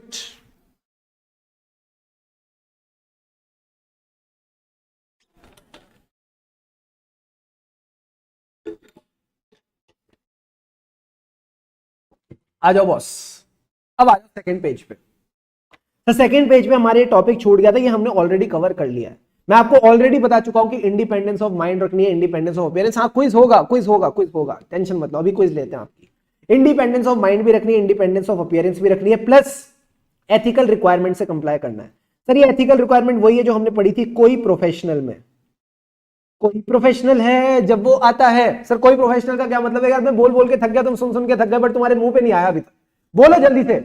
Confidentiality, objectivity, integrity, professional competence and due care and professional behaviour, ये आपके 5 स्तंभ हैं जो आपको बनाते hero as a good good good good good independent auditor. Independence enhances the auditor to act with integrity, be objective and maintain an attitude of professional skepticism। ये हम already पढ़ चुके हैं। अब आते हैं सर सवाल। आप बताओ बिना सवाल देखे, इधर इधर इधर। प्रोफेशनल स्केप्टिसिज्म कहां मेंटेन करना है? ऑडिट को प्लान करते वक्त, ऑडिट को एग्जीक्यूट करते वक्त, या ऑडिट रिपोर्ट इशू करते वक्त, या फिर हर स्टेज पे? 4 ऑप्शन है। क्विज शुरू हो रही है सारे बच्चे। सवाल आपकी स्क्रीन पे ये रहा, जो प्रोफेशनल स्केप्टिसिज्म का एटीट्यूड ऑडिटर को मेंटेन करना है, ये कौन से लेवल पे मेंटेन करना है? प्लानिंग स्टेज पे, एग्जीक्यूशन स्टेज पे, या फिर रिपोर्टिंग स्टेज पे? जल्दी से बताओ कौन से स्टेज पे आप ये एटीट्यूड मेंटेन करके चलेंगे? राधिका ने कहा सर सर सर सावधानी हटी दुर्घटना घटी। तो आपको हमेशा सावधान रहना पड़ेगा, हर स्टेज ऑफ ऑडिट पे प्रोफेशनल स्केप्टिसिज्म मेंटेन करना पड़ेगा। एंड यही बात आपकी यहां पे लिखी है, ध्यान से देखो। कह रहे H is an audit team member. अच्छा, बड़ा आया। ही was of the opinion that professional skepticism is required only at the planning stage। इसने ऑडिट की क्लास ही तमीज से नहीं करी, ठीक है? Because situations and circumstances of unusual nature exist at the beginning। अच्छा, तुम क्या अंतर्यामी हो कि बिगनिंग पे होंगे? कभी भी हो सकते हैं। It is only required at the planning stage। इस पे एक्सप्लेन करो तो भाई साहब आप बोलोगे नहीं, ये जो सर्कमस्टेंसेज है ये इंटायर प्रोसेस ऑफ ऑडिट में हो सकते हैं, तो सिर्फ प्लानिंग स्टेज पे नहीं, आपने एवरी स्टेज ऑफ ऑडिटिंग पे प्रोफेशनल स्केप्टिसिज्म मेंटेन करना है। Professional judgement we are done, sufficient and appropriate audit evidence we are done. Sir scope of audit क्या है?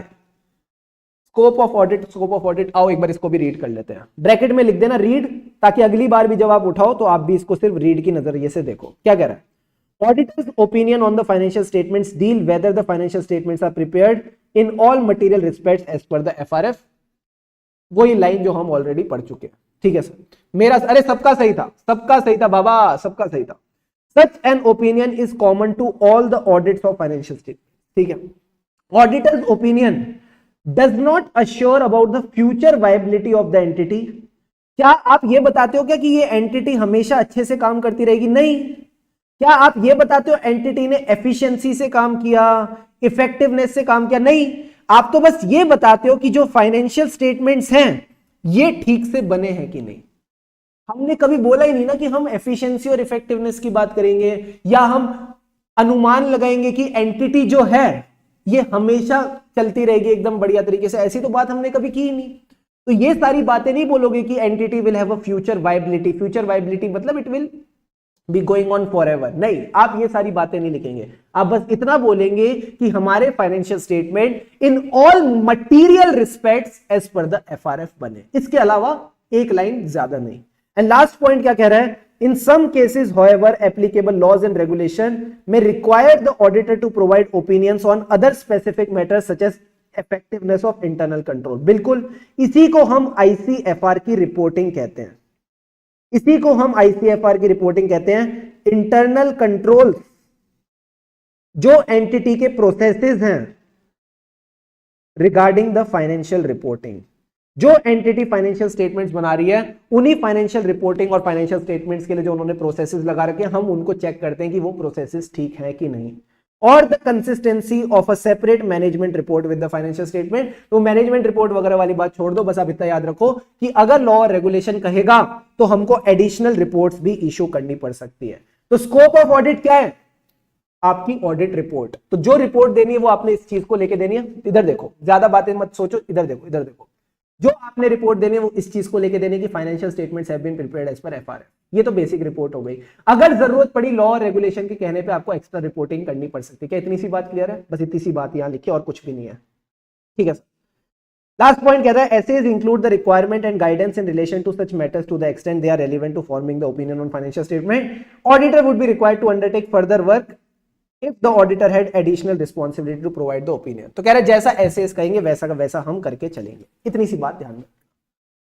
अब हमारे पास एक ही टॉपिक बच गया, दैट इज द प्रीमाइस, जो आज का लास्ट टॉपिक मैं करा लूं आपको। इसके बाद हम एक बार पूरा रिवाइज कर लेंगे, फिर हम पूरा का पूरा रिवाइज कर लेंगे एंड मोटा माटी हमारा ऐसे 200 कंप्लीट हो जाएगा।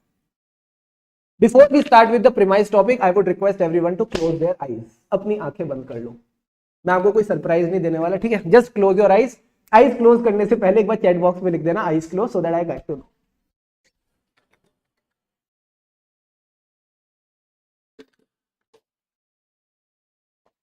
Come on.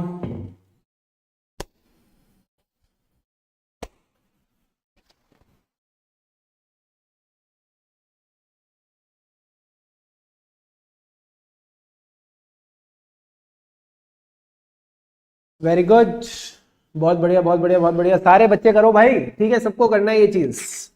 This is very very necessary right now.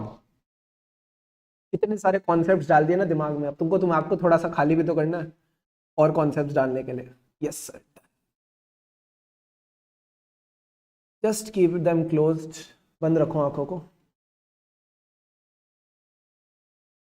Now simply observe your breathing.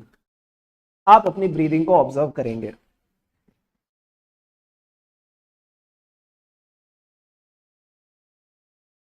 Keep your eyes closed, smile on your face, back straight, and just observe your breathing.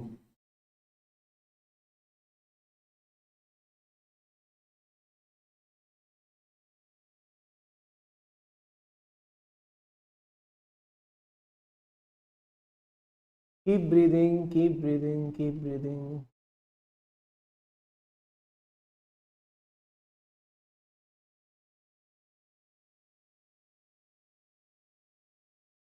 Simply observe the sounds that are reaching your ears. It can be the sound of the fan, sound of the AC, any type of sound that you are listening right now. Just observe that sound.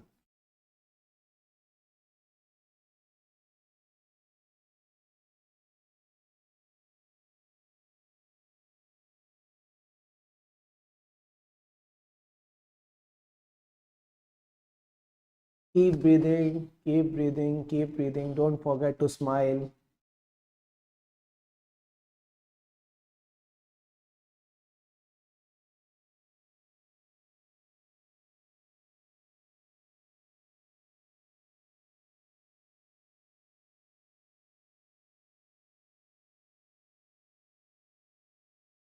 Now we will take 3 deep breaths. Okay? On my count, breathe in, 2, 3, hold, hold, hold.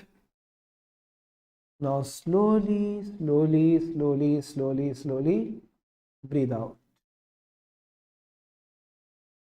Again, take a deep breath in, 2, 3, hold, hold, hold.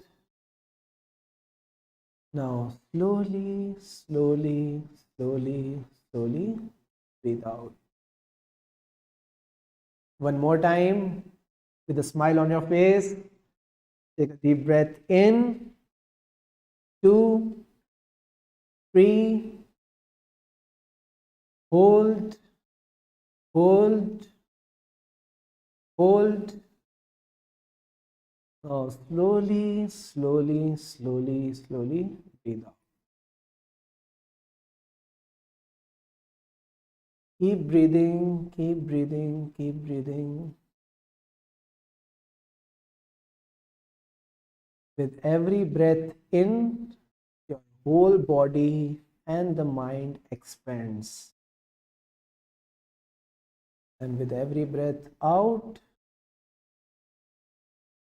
your mind and body relax. Just observe your breath.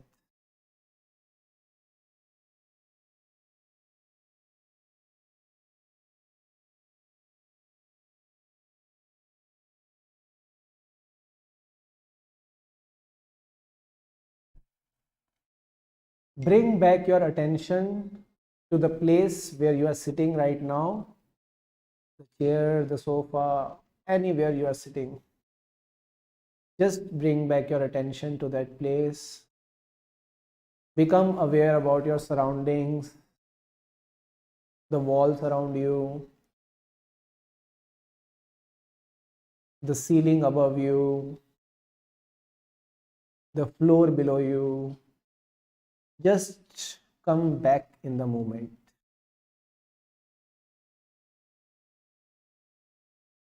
Now take one deep breath and slowly, slowly, slowly, slowly breathe out. Now start rubbing your hands. अच्छे से रब कर लो इनको एकदम शानदार तरीके से, एकदम अच्छे से. ठीक है, 100%. Give your 100%. Now gently place your hands on your eyes. Just relax them. Massage your cheeks, massage your forehead, massage the area between your eyes and your ears. And whenever you feel free, whenever you feel comfortable with a smile on your face, you can gently open your eyes.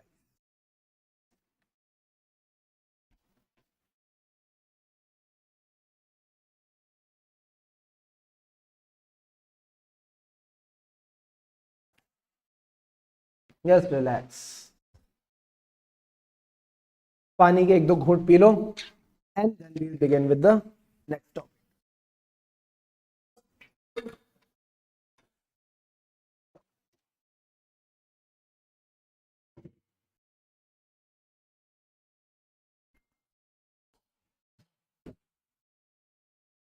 आ जाओ जी, आ जाओ सारे बच्चे, आ जाओ। Yes, बच्चा कह रहा है मेरी मम्मी बोल रही है तुम आंखें बंद करके क्यों बैठो, तुम्हारी पढ़ाई नहीं हो रही क्या? मम्मी को बोलो मम्मी बहुत अच्छे से पढ़ाई हो रही है, ठीक है, एकदम नेक्स्ट लेवल हम आगे बढ़ने वाले हैं, कोई नहीं रोक सकता हमको, ठीक है, ऐसे बोल दो। बोलो रिलैक्स कर रहे हैं यार, रिलैक्स भी करना इंपॉर्टेंट है, पढ़ते ही रहेंगे क्या पूरे time? Right, all good, everyone back. जल्दी से पानी के एक दो घूंट पी लो तो तुमको ना क्या होगा, एकदम फ्रेशनेस आ जाएगी, जितनी भी तुम्हारी टेंशन है वो सारी उतर जाएगी और तुम इस टॉपिक को एकदम शानदार तरीके से पढ़ने वाले हो, क्योंकि ये टॉपिक तुमको आगे भी काम आएगा। Now let's start with it, जोरदार रिलैक्सिंग थेरापॉटिक, पता नहीं क्या नेक्स्ट लेवल वर्ड्स वर्ड्स लेके आते हो तुम, आ जाओ। अब सर हम टॉपिक के साथ स्टार्ट कर रहे हैं, that is the premise. Premise का क्या मतलब है सर? प्रीमाइस का मतलब होता है किस नींव पे, किस बेसिस पे हम ऑडिट करते हैं, किस बेसिस पे करते हैं? फाइनेंशियल स्टेटमेंट के बेसिस पे करते हैं ना। जब तक फाइनेंशियल स्टेटमेंट बनेंगे नहीं हम ऑडिट करेंगे किसका? ठीक है, जब तक पिक्चर बनेगी नहीं हम देखेंगे क्या? तो ऐसे ही है, जब तक फाइनेंशियल स्टेटमेंट बनेंगे नहीं तो हम ऑडिट किसका करेंगे? तो फाइनेंशियल स्टेटमेंट बनाने की रिस्पॉन्सिबिलिटी किसको दी? मैनेजमेंट को। हमने मैनेजमेंट को रिस्पॉन्सिबिलिटी दी, ए मैनेजमेंट एकदम प्यारे प्यारे राज दुलारे फाइनेंशियल स्टेटमेंट ले आओ जिसमें मटेरियल मिसस्टेटमेंट ना हो। तो हम गए मैनेजमेंट के पास, हम गए तुम गए मैनेजमेंट के पास। हमने मैनेजमेंट को बोला कि हमको चाहिए फाइनेंशियल स्टेटमेंट्स। कैसे financial statement? Which are free from material misstatement. अब मैनेजमेंट पड़ गया दुविधा में कि ये जो फाइनेंशियल स्टेटमेंट है ये मैं फ्री फ्रॉम मटेरियल मिसस्टेटमेंट कैसे बनाऊं? मैं फाइनेंशियल स्टेटमेंट तो बना दूंगा बट कहीं ना कहीं इसमें इनहेरेंट रिस्क तो रहेगी ही रहेगी। तो अब मैनेजमेंट को अगर फाइनेंशियल स्टेटमेंट बनाने हैं फ्री फ्रॉम मटेरियल मिसस्टेटमेंट तो उसके ऊपर एक एडिशनल रिस्पॉन्सिबिलिटी और आ गई। सर ये एडिशनल रिस्पॉन्सिबिलिटी किसकी आ गई? To make the financial statement free from material misstatement, to reduce the inherent risk, management को लगाने पड़ेंगे इंटरनल कंट्रोल्स। क्या ये बात आपको चमकी या नहीं चमकी? इंटरनल कंट्रोल्स लगाने पड़ेंगे। So they need to dim the internal controls. Sir dim का क्या मतलब है? डिजाइन। सबसे पहले तो डिजाइन करेंगे ना प्रोसेसेस, क्या क्या प्रोसेसेस होने चाहिए फाइनेंशियल स्टेटमेंट को बनाने के लिए। और सिर्फ डिजाइन करना तो काफी नहीं है, इंप्लीमेंट भी करना पड़ेगा। Right sir. एंड देन एक बार डिजाइन कर दिया, इंप्लीमेंट कर दिया, आपको बस अब उसको मेंटेन करके चलना। All you need to do is just maintain that internal control. These are the three things that you need to do. So design, implementation and maintenance of internal control to make sure that the financial statements are free from material misstatement. क्या ये दो basic responsibility ठीक है? हाँ sir. तो इन्होंने कहा premise भी यही है, प्रीमाइस भी यही है कि मैनेजमेंट ठीक से फाइनेंशियल स्टेटमेंट बनाए। These financial statements should be free from material misstatement, यानी they should be as per the FRF, जो हमारा एप्लीकेबल FRF है, जो हमारा एप्लीकेबल एफआरएफ है वैसे बने। कैसे बनेंगे एज पर एप्लीकेबल एफआरएफ? कैसे बनेंगे फ्री फ्रॉम मटेरियल मिसस्टेटमेंट? जब मैनेजमेंट डिम करेगा इंटरनल कंट्रोल। बोलो मेरे साथ, कैसे बनेंगे financial statements free from material misstatement? When the management will dim the internal control. Sir dim का क्या मतलब है? डिजाइन करेगा, पूरा प्रोसेस को डिजाइन कर लिया, फिर उसको इंप्लीमेंट किया, अब बस उसको मेंटेन करके चलना है। Design, implement and maintain the internal control. जब इसका ये काम पूरा हो गया अब ऑडिटर आएगा, और ऑडिटर को बस क्या चाहिए? सर शक्ति कपूर। क्या बात कर रहे हो सर? ऑडिटर को बस चाहिए शक्ति कपूर। सर शक्ति कपूर का मतलब है आहू। सर आहू का क्या मतलब है? All information which he considers it is necessary for the purpose of audit. दूसरा एडिशनल इंफॉर्मेशन, अगर उसको लगता है उसने पहली बार जो इंफॉर्मेशन मांगी वो काफी नहीं थी तो ये एडिशनल इंफॉर्मेशन भी मांग सकता है। Plus unrestricted access, unrestricted access to all those within the entity from whom auditors consider, from whom the auditor considers it is necessary to obtain the audit evidence। यानी सिर्फ मैनेजमेंट पे नहीं, ये अगर चाहे तो किसी इंप्लॉय को पकड़ के भी उससे साथ इंक्वायरी कर सकता है। अगर ये चाहे तो किसी भी पर्सन को with in the entity approach कर सकता है for the purpose of gaining audit evidence. तो ऑल इंफॉर्मेशन, अगर इंफॉर्मेशन कम पड़ गई तो एडिशनल इंफॉर्मेशन, और अगर ये चाहे तो एंटिटी में कहीं पे भी अनरिस्ट्रिक्टेड एक्सेस ले सकता है, कोई इसको रोकेगा नहीं। But yes, with the management permission इसको अनरिस्ट्रिक्टेड एक्सेस मिलेगी। यही तीन चीजें हैं जिनको आप बोलते हो क्या सर, प्रीमाइस। प्रीमाइस यानी अगर ये तीन चीजें प्रेजेंट हैं तो ही ऑडिटर ऑडिट इंगेजमेंट लेटर पे साइन करेगा। यानी मैनेजमेंट को मानना पड़ेगा कि वो फाइनेंशियल स्टेटमेंट बना के देगा, सबसे पहली चीज। दूसरी चीज, ये फाइनेंशियल स्टेटमेंट फ्री होंगे फ्रॉम मटेरियल मिसस्टेटमेंट, कैसे, इसके लिए मैनेजमेंट ने इंटरनल कंट्रोल लगाए। एंड तीसरी चीज, जब ऑडिटर आया तो उसको मिलेगा शक्ति कपूर। सर शक्ति कपूर का मतलब है आउ, सर आउ का मतलब है all information, additional information and unrestricted access. क्या ये तीनों पॉइंट्स क्लियर है? जल्दी से बताओ। अगर क्लियर है तो फटाफट नोट्स में देखो, सर लिखा हुआ ये बात। For the preparation and presentation of financial statement in accordance with the applicable FRF. अब ये सारे वर्ड्स के साथ आप रूबरू हो चुके हो, इनमें से कोई भी टेक्निकलिटी नहीं बची। हमारे फाइनेंशियल स्टेटमेंट कैसे हो? एफआरएफ के हिसाब से हो, which includes dim of internal control. तो कह रहा है सबसे पहले तो मैनेजमेंट की रिस्पॉन्सिबिलिटी है फाइनेंशियल स्टेटमेंट को एफआरएफ के हिसाब से बनाए, यानी अब इसको इंटरनल कंट्रोल लगाने पड़ेंगे which are relevant to the preparation of financial statement free from material misstatement whether due to fraud and error. तो फाइनेंशियल स्टेटमेंट बन गए, उनके इंटरनल कंट्रोल लग गए, अब ऑडिटर आएगा और ऑडिटर को इनको देना है सर क्या? शक्ति कपूर। सर शक्ति कपूर का क्या मतलब है? शक्ति कपूर का मतलब है all information, any additional information that the auditor can request from the management, and last point is unrestricted access to those within the entity from whom the auditor determines it is necessary to obtain the audit evidence. 1 2 3, तीनों के तीनों point 1-2 minute दे रहा हूं, जल्दी से अभी के अभी इनको याद करके मेरे को कंफर्म करो। इसके आगे की बातें बड़ी मजाकिया हैं, छोटी मोटी बातें, उनमें कुछ खास नहीं है। बस आपने ये 3 बातें अभी के अभी याद करके मेरे को कंफर्म करनी है। टेक 1 और 2 मिनट्स, जैसी 5 बच्चों का डंडन डंडन, हम आगे बढ़ जाए। आ जाओ जी, जल्दी से कर लो, कुछ मसाला नहीं है इसमें, फटाफट इसको निपटाओ और मुझे बताओ।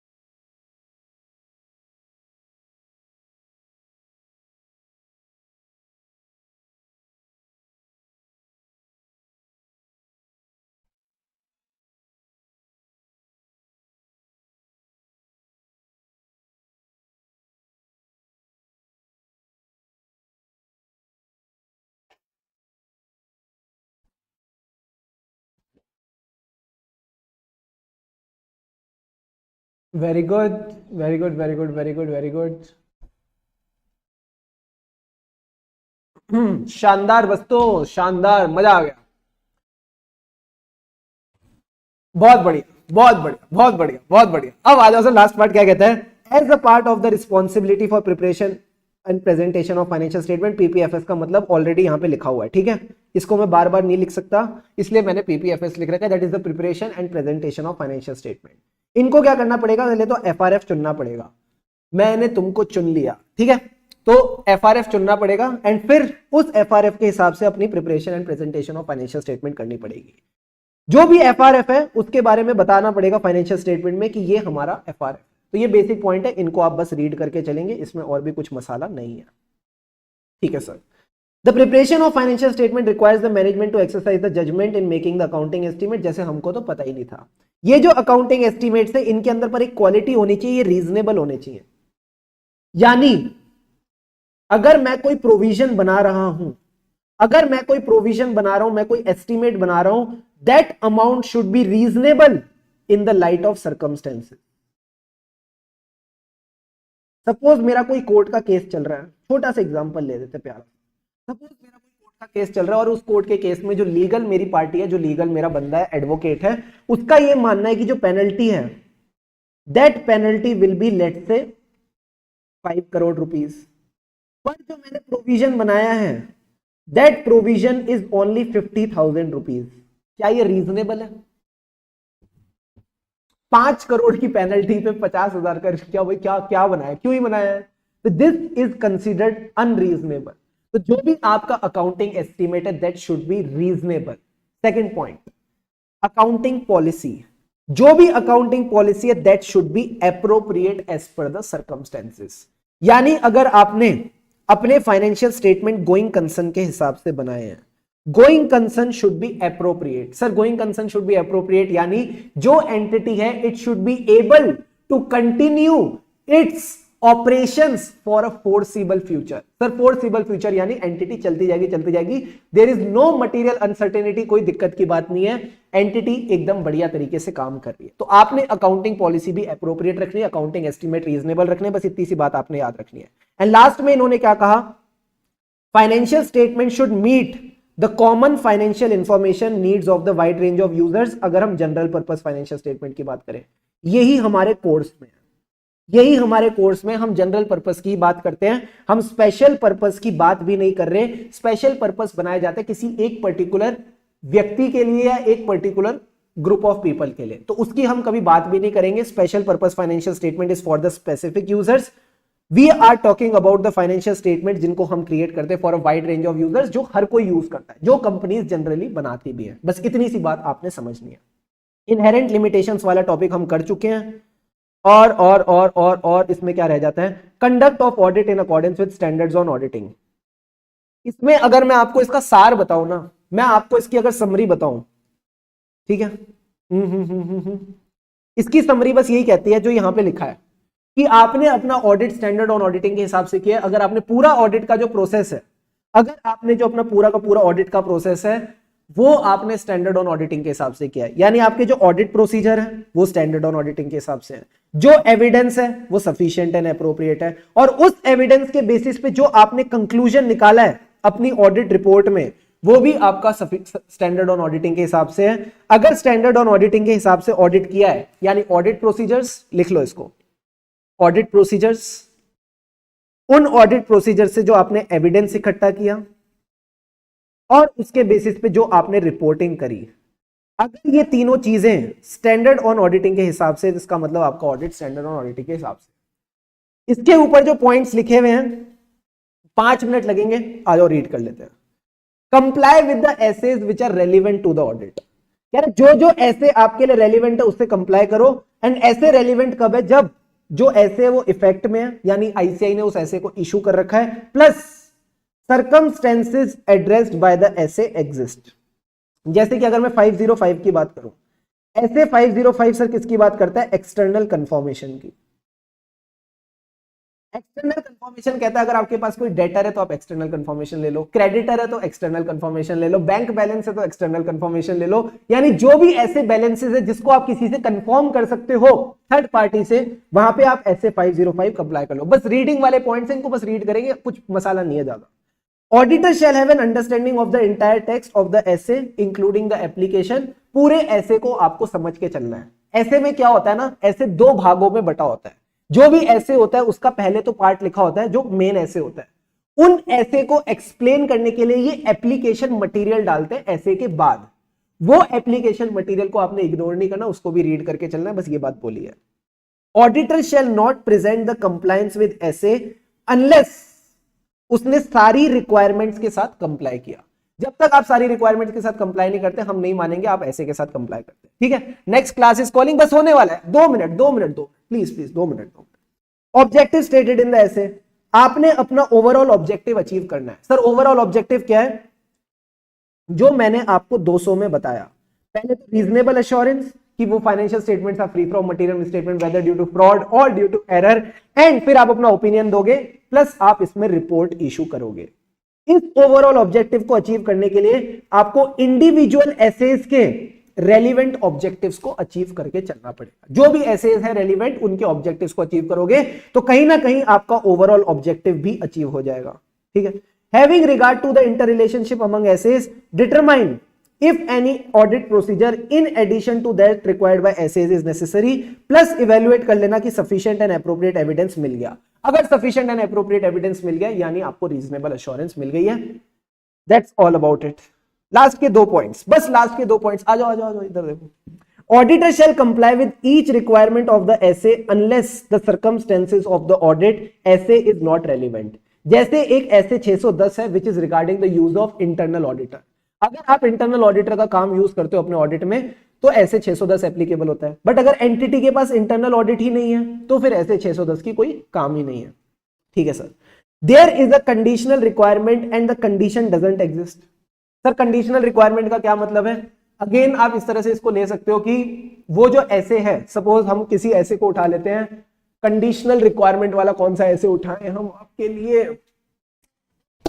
Conditional requirement, conditional requirement, conditional requirement, conditional requirement. Yes, conditional requirement का मतलब है सपोज ऐसे 550। सर ऐसे 550 का मतलब है रिलेटेड पार्टीज। बड़ा इजी पॉइंट है। कह रहा है अगर आपको रिलेटेड पार्टी का हमको क्या चाहिए फाइनेंशियल स्टेटमेंट में, मुझे चैट बॉक्स पे बताओ। मुझे तुम भागने वाले हो, ठीक है? बैग वैग पैक करके सारे बच्चे रेडी हो गए हैं, जल्दी से बताओ मुझे रिलेटेड पार्टी के बारे में क्या चाहिए financial statement. What is the one thing that I required? Is it the amount, is it the classification, is it the presentation और is it the disclosure? What do I need for the related party? बताना। बस 2 minute और, जल्दी से बताओ हमको related party का क्या चाहिए? डिस्क्लोजर। वेरी वेरी गुड, हमको चाहिए डिस्क्लोजर। तो हम चाहते हैं कि कंप्लीट डिस्क्लोजर हो। ये जो डिस्क्लोजर है ये कंप्लीट हो, कोई भी रिलेटेड पार्टी छूटे ना। अब सोचो आपने ऑडिट किया और ऑडिट करते वक्त आपको एक अनआइडेंटिफाइड रिलेटेड पार्टी मिल गई। आपको एक ऐसी रिलेटेड पार्टी मिल गई जिसके बारे में मैनेजमेंट ने आपको बताया ही नहीं। तो इस केस में ऐसे 550 कहता है कि आप मैनेजमेंट का गला पकड़ लो और मैनेजमेंट को रिक्वेस्ट करो कि इस रिलेटेड पार्टी के साथ जितनी ट्रांजैक्शन है मैनेजमेंट निकाल के लाए। उन ट्रांजैक्शंस पे अब आप एडिशनल ऑडिट प्रोसीजर्स करो कि वो ट्रांजैक्शंस ठीक से अकाउंट फॉर हुई हैं, उनको ठीक से डिस्क्लोज किया है। प्लस मैनेजमेंट से पूछो कि मैनेजमेंट का इंटरनल कंट्रोल, मैनेजमेंट के जो प्रोसेसेस है वो इस रिलेटेड पार्टी को क्यों नहीं पकड़ पाए। पर ये जो सारी रिक्वायरमेंट है ये कब है? जब आपको एक अनआइडेंटिफाइड रिलेटेड पार्टी मिलती है। अगर अनआइडेंटिफाइड रिलेटेड पार्टी मिली ही नहीं तो ये सारी रिक्वायरमेंट्स ही नहीं। तो यही पॉइंट ये कह रहा है कि कंडीशनल रिक्वायरमेंट है। अगर ये कंडीशन ही नहीं है तो मुझे ये ऑडिट प्रोसीजर्स भी करने की जरूरत नहीं। क्या ये पॉइंट क्लियर हुआ? जल्दी से बताओ हाँ या ना, बिकॉज बहुत बेसिक बात है ये। रीड करके ऐसा लगता है यार कहना क्या चाहता है ये बंदा। अब जब मैंने आपको बताया इज दिस पॉइंट क्लियर, फटाफट बताओ हाँ या ना। Please please please please please let me know, is this point clear to all of you? बस इसके बाद एक पॉइंट और है, उसमें भी एग्जांपल दूंगा, काम खत्म, फिर टाटा बाय बाय सब। जल्दी बताओ, come on. Yes sir, last point आ जाता है एक्सेप्शनल सर्कमस्टेंस। कह रहे एक्सेप्शनल सर्कमस्टेंस में auditor can depart from the relevant requirement in SA, but याद रखना ऑडिटर को ऑल्टरनेट ऑडिट प्रोसीजर्स तो करने ही पड़ेंगे। बस ये वाला पॉइंट उठा रहे हैं, फिर उसके बाद डन। सर ये वाला पॉइंट आपको सिंपल सी बात ये कहेगा कि एक ऐसे होता है जिसका नाम है 501। अभी इन सबको ना याद मत करने बैठ जाना, इन सब ऐसे इसके बारे में डिटेल में डिस्कशन होगी, सब याद करवा दूंगा मैं आपको। अभी बस समझने के लिए समझो, इसमें हम टेस्ट करते हैं इन्वेंट्री। इन्वेंट्री की क्या करते हैं सर? इन्वेंट्री की फिजिकल वेरिफिकेशन होती है। बट फिजिकल वेरिफिकेशन करते वक्त हमको क्या पता चला कि कोरोना आ गया। सर कोरोना की वजह से क्या हुआ? लॉकडाउन लग गया। अब जब लॉकडाउन लग गया तो फिजिकल वेरिफिकेशन तो पॉसिबल ही नहीं है। इस केस में तो फिजिकल वेरिफिकेशन पॉसिबल ही नहीं है, तो क्या करेंगे आप? इस केस में ऑल्टरनेट ऑडिट प्रोसीजर्स करोगे। अब आप इस केस में ऑल्टरनेट ऑडिट प्रोसीजर करोगे, AAP, that is alternate audit procedure. अब आपको क्या चेक करना है कि मैनेजमेंट के पास इन्वेंट्री है कि नहीं। तो इन्वेंट्री चेक करने के लिए आप क्या चेक करोगे? प्रायर परचेजेस, कि भाई खरीदी होगी ना तो इसके इनवॉइसेस चेक कर लो। और 31 मार्च को अगर आप इसका बैलेंस चेक करना चाहते हो तो 31 मार्च से पहले खरीदी तो प्रायर परचेजेस। और सेल्स क्या देखेंगे? प्रायर या सब्सीक्वेंट? सोच के बताना, सेल्स के आगे क्या लिखूं, प्रायर या सब्सीक्वेंट? बताओ बताओ बताओ बताओ, लास्ट पॉइंट है ना, जल्दी से बताओ ना। ये ऑल्टरनेट ऑडिट प्रोसीजर का गेम हो जाएगा, जल्दी से बोलो। अगर मेरे को inventory as on 31 March 2023 check करनी है तो मैंने प्रायर परचेजेस तो देख ली कि हाँ पहले खरीदी, बेचने के केस में क्या चेक करूं, पहले बिक गई या बाद में बिकी? बताओ बताओ बताओ बताओ, बोलो रे बोलो प्यारे बच्चों। सबने बिल्कुल सही कहा sir. Sir sir subsequent sales देखेंगे तभी हमको एज ऑन 31 मार्च 2023 कितनी इन्वेंट्री है हमको पता चल जाएगी। क्या ये बड़ी सिंपल बात है? हाँ ये बड़ी सिंपल बात है। So this is all about it. आज के लिए इतना ही है। अगर मैं आपको बोलूं हमने आज क्या क्या टॉपिक पढ़े, यही टॉपिक आपने आज घर पे रिवाइज करने हैं। यही टॉपिक का क्या मतलब है, what do you mean by यही टॉपिक? पेज नंबर 1 से लेके पेज नंबर 6 और जो कल हमने इंडिपेंडेंस की बातें पढ़ी वो सब आप रिवाइज करना। कुछ ज्यादा पढ़ा नहीं है। प्रोफेशनल स्केप्टिसिज्म पढ़ा। प्रोफेशनल स्केप्टिसिज्म क्या है sir? It is an attitude जिसमें 3 खूबियां हैं। जो बच्चा भी जाना चाहता है ना वो जा सकता है। आप बाद में रिवीजन जरूर देख लेना जो आखिरी के 10 मिनट है, ठीक है? फिर से सुनना मेरी बात। प्रोफेशनल स्केप्टिसिज्म में क्या पढ़ा? इधर देखो इधर देखो इधर देखो। Professional scepticism is an attitude जिसमें आंटी जो थी, उन आंटी को क्या था सर? उन आंटी के साथ थे वो अलर्ट थी, उनका क्वेश्चन आया माइंड में, प्लस उन्होंने क्रिटिकल असेसमेंट किया ऑफ द ऑडिट एविडेंस। जो प्रोफेशनल स्केप्टिसिज्म था इसमें आपने क्या करना है सर? आपने अलर्ट रहना है। Contradicting audit evidence which brings into question the reliability of the documents, इसका मतलब फ्रॉड है। अब आपको एडिशनल ऑडिट प्रोसीजर करके चलने पड़ेंगे। It will reduce the risk of heart attack, that is the risk of उई। सर उई का क्या मतलब है? Overlooking, over generalizing and inappropriate assumptions while designing the nature, timing and extent of audit procedure। फिर हम गए प्रोफेशनल जजमेंट में। प्रोफेशनल जजमेंट का मतलब है एप्लीकेशन। जब आप अप्लाई करते हो अपनी नॉलेज को, अपनी ट्रेनिंग को और अपने एक्सपीरियंस को in the art of decision making in audit, उसको हम प्रोफेशनल जजमेंट कहते हैं। ये सारे लेवल पे यूज होता है, मटीरियलिटी एंड ऑडिट रिस्क। दूसरा nature, timing and extent of audit procedure. तीसरा ऑडिट एविडेंस की सफिशिएंसी एंड एप्रोप्रिएटनेस इवैल्यूएट करते वक्त। चौथा कंक्लूजन। एंड पांचवा पॉइंट क्या था सर? पांचवा पॉइंट है मैनेजमेंट की जजमेंट। मैनेजमेंट की जजमेंट के लिए भी आपकी प्रोफेशनल जजमेंट लगेगी। फिर हम कहां गए सर? उसके बाद अभी हमने लास्ट टॉपिक जो डिस्कस किए उनमें हमने बेसिक बेसिक बातें करी और एक इंपॉर्टेंट टॉपिक पढ़ा जिसका नाम था प्रीमाइस। प्रीमाइस यानी किस बुनियाद पे हमारा ऑडिट होगा। तो मैनेजमेंट जब फाइनेंशियल स्टेटमेंट बना के देगी तभी हम ऑडिट कर पाएंगे। तो मैनेजमेंट की रिस्पॉन्सिबिलिटी क्या है? पहले तो फाइनेंशियल स्टेटमेंट बनाना। कैसे? As per the applicable FRF. दूसरी, मैनेजमेंट को हमने रिस्पॉन्सिबिलिटी दी कि ये financial statement free from material misstatement होने चाहिए। इसके लिए इसने क्या किया? DIM of IC. Sir DIM of IC यानी design, implementation and maintenance of internal control. And last point ये था to provide the auditor with Shakti Kapoor, that is all information, additional information and unrestricted access. That's all that we learn today. इन्हीं चीजों को बस आपने याद रख के चलना है। एंड जो पूरी की पूरी हमने डिस्कशन करी, जस्ट रीड दैट, उसको बस अच्छे से रीड कर लो। समझ आपको सारी बातें आ गई हैं। एंड जिन बातों को आपने अच्छे से समझ लिया वो आप कभी भूलोगे भी नहीं। So that's all for today. आज के लिए इतना काफी। आपके बेसिक्स ऑफ ऑडिटिंग हमने शानदार तरीके से सारे रेडी कर लिए। बच्चा कह रहा था सर क्विज खिलाओ। चलो, जो जो बच्चा क्विज खेलना चाहता है, छोटी छोटी क्विज खेल रहे हैं। छोटी सी क्विज है, 4 सवाल 4 जवाब, जल्दी से बताओ। पहला सवाल, सफिशिएंट एंड एप्रोप्रिएट एविडेंस मिल चुका है, प्लस मटीरियल मिसस्टेटमेंट भी है, प्लस इंपैक्ट जो है वो परवेसिव नहीं है। कौन सा ओपिनियन दोगे? पहले का 1 2 3 करके सारे जवाब बताना, ठीक है? 2, सफिशिएंट एंड एप्रोप्रिएट एविडेंस नहीं है, प्लस हमको लगता है वहां पे मटेरियल मिसस्टेटमेंट है, प्लस हमको लगता है इसका इंपैक्ट भी परवेसिव नहीं है। बताओ क्या आएगा? Third, sufficient and appropriate evidence नहीं है, मटेरियल मिसस्टेटमेंट हमको लगता है, फिर हमको लगता है कि इसका इंपैक्ट भी परवेसिव है, तो क्या आएगा? And last point is sufficient and appropriate evidence है, मटेरियल मिसस्टेटमेंट है, इंपैक्ट इसका परवेसिव है। जल्दी से बताओ क्या ओपिनियंस आएंगे। सबसे पहला आंसर है qualified opinion. Very very good, very very good. Second का आंसर क्या है?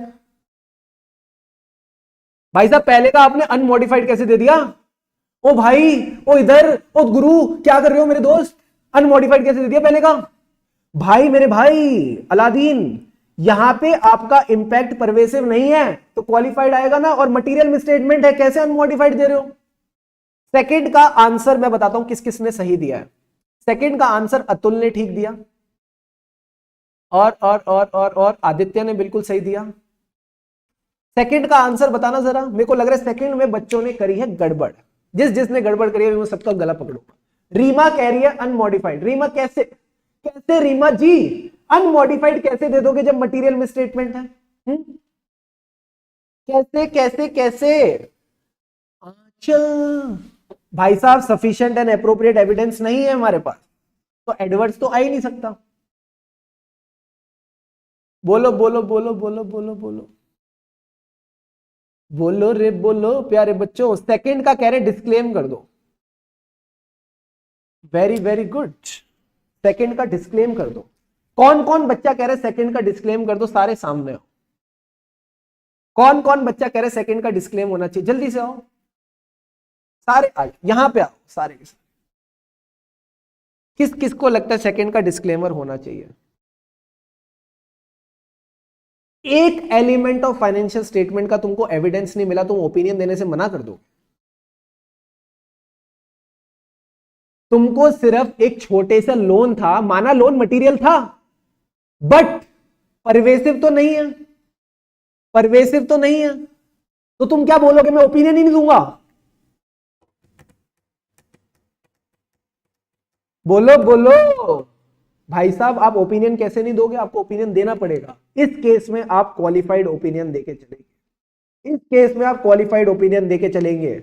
जब ऑडिट एविडेंस नहीं, ऑप्शन ही दो बचते हैं, क्वालिफाइड और डिस्क्लेमर। डिस्क्लेमर का मतलब है मैं ओपिनियन ही नहीं दूंगा। सर मेरा मैसेज दिख रहा है, हाँ हाँ तुम्हारा मैसेज दिख रहा है, तो तुम इस केस में क्वालिफाइड ओपिनियन ही तो दोगे मेरे दोस्त। और क्या ऑप्शन है? Third case, sufficient and appropriate evidence नहीं है, मटेरियल मिसस्टेटमेंट है, इंपैक्ट इज परवेसिव, यानी पूरे फाइनेंशियल स्टेटमेंट का एविडेंस ही नहीं मिला एक तरह से, तो इस केस में आप बोलोगे मैं अपना ओपिनियन नहीं दे रहा, then you will disclaim your opinion. And last point का सबने बिल्कुल सही जवाब दिया, जयेश भाई, मेघा, सबने एकदम सही जवाब दिया, एडवर्स ओपिनियन। अब बताओ किसी बच्चे को चारों में से किसी भी चीज में डाउट है, तो अब मैं आपका डाउट लेने के लिए बैठा हूं। Class is officially over. कोई भी डाउट है तो आप फटाफट मेरे से पूछ सकते हो, जल्दी से बताओ।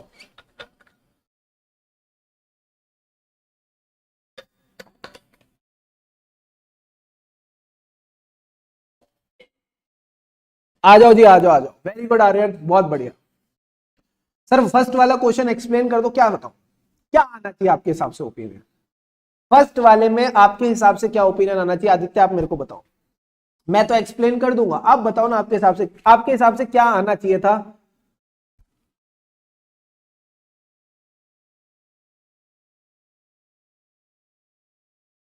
जो बच्चे को फर्स्ट में डाउट है, आप बताओ आपके हिसाब से क्या आना चाहिए? सफिशिएंट एंड एप्रोप्रिएट एविडेंस है हमारे पास, और हमको पता है फाइनेंशियल स्टेटमेंट में मटेरियल मिसस्टेटमेंट है, तो हम क्या अनमॉडिफाइड ओपिनियन दे दें? बोल देगा कि फाइनेंशियल स्टेटमेंट एफआरएफ के हिसाब से बने? नहीं बने हैं ना, तो कुछ तो ओपिनियन मॉडिफाई करना पड़ेगा। जल्दी से बताओ बताओ बताओ बताओ बताओ। Got it? क्यों क्वालिफाइड आया? एडवर्स तब आता है जब इंपैक्ट परवेसिव होता है, तभी मैं बोलता हूं बड़ी खराब चीज है, एडवर्स चीज है। But qualified is impact is not pervasive. हाँ सर, परवेसिव का मीनिंग एक बार फिर से एक्सप्लेन कर दो। परवेसिव का मतलब है, just for your sake of simplicity, पूरे के पूरे फाइनेंशियल स्टेटमेंट की बैंड बजी पड़ी। Just for your sake of simplicity मैं आपको बता रहा हूं, क्योंकि ना आपको मैंने टेक्निकल वर्ड यूज करे, मैंने आपको बोला more than one account balance, more than one class of transaction, एक से ज्यादा बैलेंस शीट का आइटम, एक से ज्यादा पीएनएल का आइटम, तो इंपैक्ट परवेसिव होता है, ठीक है? या फिर एक आइटम है, उसकी कह सकते हो कॉम्पोजिशन बहुत ज्यादा है, जैसे मैंने आपको बताया था 80% वाला, याद है? तब आप सबने बोला था कि हाँ 80% है तो इंपैक्ट परवेसिव है। जरूरी नहीं है कि एक से ज्यादा आइटम हो, सिंगल आइटम भी परवेसिव इंपैक्ट डाल सकता है। परवेसिव का मतलब है पूरे के पूरे फाइनेंशियल स्टेटमेंट्स को ये चीज अफेक्ट कर रही है एक तरह से। तो अगर पूरे फाइनेंशियल स्टेटमेंट को ये चीज अफेक्ट कर रही है, तो दो ही ओपिनियन है, या तो एडवर्स या आप ओपिनियन ही नहीं दोगे। अगर एविडेंस मिल गया तो एडवर्स ओपिनियन दो कि बोलो पूरे फाइनेंशियल स्टेटमेंट खराब है, और अगर एविडेंस ही नहीं तो ओपिनियन ही नहीं। अगर एविडेंस नहीं तो ओपिनियन ही नहीं, तो फिर आप डिस्क्लेम करके चलेंगे। Sir to give qualified opinion don't we need sufficient and appropriate evidence? मजा आ गया। ये देखो क्यों लिखवाई हिंदी, क्या शौक आ रहा था शुभम केसवानी सर को? फर्क नहीं पड़ता, फर्क नहीं पड़ता गुरु कि एविडेंस है या नहीं, अगर मटेरियल मिसस्टेटमेंट है, दूसरा परवेसिव इंपैक्ट नहीं है, आप क्वालिफाइड ओपिनियन देंगे। सब लिखवा दिया तुमको, सब कुछ लिखवा दिया। Got it? और बताओ, बैठे हैं यहीं बैठे हैं रात तक, ठीक है, रात तक यहीं बैठे हैं आपके साथ। और बताओ, एनी अदर डाउट? कुछ और जानना चाहेंगे, कुछ और पूछना चाहेंगे आप? अब क्लियर है sir, awesome awesome awesome awesome awesome awesome. जल्दबाजी में गलत हो गया, कोई बात नहीं यार, ठीक है, यहां क्लास में जितनी गलतियां करनी है कर लो, हम गलतियां सुधारने के लिए ही बैठे हैं, कोई टेंशन की बात नहीं है। Any other doubt? किसी को भी हल्का सा भी कोई डाउट है किसी चीज में, आप अभी मेरे से पूछो, I am here to resolve it out for you. But हाँ, सेटिस्फेक्शन होनी चाहिए कि भाई हाँ आई चीजें समझ।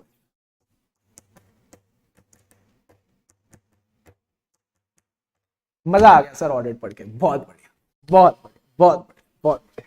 ठीक है, so that's all for today. कल दोबारा सर इसी चीज का टेस्ट लेना। हाँ, यही चलता रहेगा ना, हम यही खेलते रहेंगे, डाकू डाकू खेलते रहेंगे, ठीक है, कभी डिस्क्लेमर, कभी एडवर्स, कभी क्वालिफाइड। सर कह रहे लास्ट वाला नहीं समझा, वेरी वेरी गुड, चलो पूछो पूछो पूछो पूछो। लास्ट वाले में क्या था यार, क्या था लास्ट लास्ट वाला? तो सबसे सिंपल है, लास्ट वाला तो सबसे सिंपल है सर। लास्ट वाला क्या कहता है? सफिशिएंट एंड एप्रोप्रिएट एविडेंस मिल चुका है, मटेरियल मिसस्टेटमेंट है, इंपैक्ट भी परवेसिव है, तो क्या बचा? एडवर्स ओपिनियन ही तो है, आएगा, और क्या आएगा? सबसे खराब यही है। क्या नहीं समझ आया, जल्दी से बताओ। ठीक है, EIS SM कैसे कैसे प्रिपेयर करें ये नहीं पूछना, ठीक है, ये ऑडिट की क्लास चल रही है, मेंटरशिप सेशंस में इन सब सवालों का जवाब मिलेगा। सर मैं हिंदी मीडियम से हूं, इस बार इंग्लिश में ऑडिट की एग्जाम देने वाली हूं, सर थ्योरी को टैकल कैसे करूं? मैडम, हिंदी मीडियम से इंग्लिश का सफर मैंने तो नहीं तय किया, ठीक है, पर हाँ मैं कोशिश यही करता हूं कि जितना आपको अंग्रेजी को सिंप्लीफाई कर सकूं, मैं उतनी आपको करके देने की पूरी कोशिश करूंगा। कह रहे God is pervasive in nature, God हर जगह है, राइट। सर मेरे को व्हाट्सएप ग्रुप में ऐड करो, तुम अपने आप व्हाट्सएप ग्रुप में ऐड हो जाओ, बी इंडिपेंडेंट, आपके पास एक डॉक्यूमेंट है आपके गूगल ड्राइव में, वहां पे आप जाके ऐड हो सकते हो, ठीक है। All good, all good, all good, all good, all good. This is for the live students only. हाँ, गूगल ड्राइव वाले बच्चे मेरे को मत बोलना कि तुमने सर मेरे को हमको व्हाट्सएप ग्रुप में ऐड नहीं किया।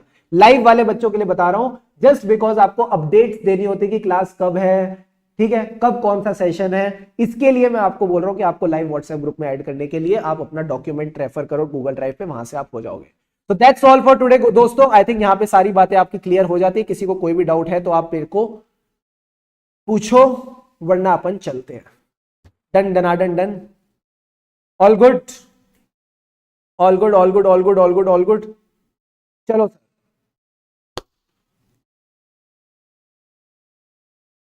सर वो ऑडिट पार्टनर में कैसे डिस्कस करें? हाँ, ऑडिट पार्टनर के साथ आपने क्या करना है? कुछ नहीं करना भाई, कुछ नहीं करना ऑडिट पार्टनर के साथ। एक टॉपिक आप बोलो, एक टॉपिक आपका ऑडिट पार्टनर बोलेगा, यानी जो आपका दोस्त है उसको बोलना प्रोफेशनल स्केप्टिसिज्म, तो वो कहेगा professional scepticism is an attitude, जिसमें 3 बातें होती थी, अलर्ट रहना, क्वेश्चनिंग करना, क्रिटिकल असेसमेंट करना। फिर वो बोलेगा अगले 4-5 पॉइंट, ठीक है, जैसे ही वो बोलेगा ना अगले 4-5 पॉइंट की भाई कॉन्ट्राडिक्टिव ऑडिट एविडेंस है, फ्रॉड है, एडिशनल ऑडिट प्रोसीजर, तो आप बोलना मैं बताती हूँ अगला पॉइंट। अगला पॉइंट है हार्ट अटैक से बचाता है, दैट इज द उई। तो फिर आप वो उई सब बोलना, तो वहां पे आपको ये सारी बातें पता चल जाएगी, ठीक है। That's all that you need to do. इस तरह से आप अपने दोस्त के साथ, आपका जो ऑडिट पार्टनर है उसके साथ डिस्कशन कर सकते हैं और अपने सफर को और हसीन बना सकते हैं। दैट्स ऑल फॉर टुडे, आज के लिए इतना काफी है। हम है राही ऑडिट के, फिर मिलेंगे चलते चलते। नेक्स्ट क्लास में जो आज हमने पूरा पढ़ा है उसको हम एकदम शानदार तरीके से रिवाइज करेंगे। उस रिवीजन में आपको अगर आनंद लेना है तो सारे बच्चे मेरे को बस एक छोटा सा कमिटमेंट करो, जो बातें आज हमने पढ़ी है उसको आप शानदार तरीके से रिवाइज करके आएंगे। That's all that you need to do. Have an awesome day ahead and yeah, let's catch up soon in the next class.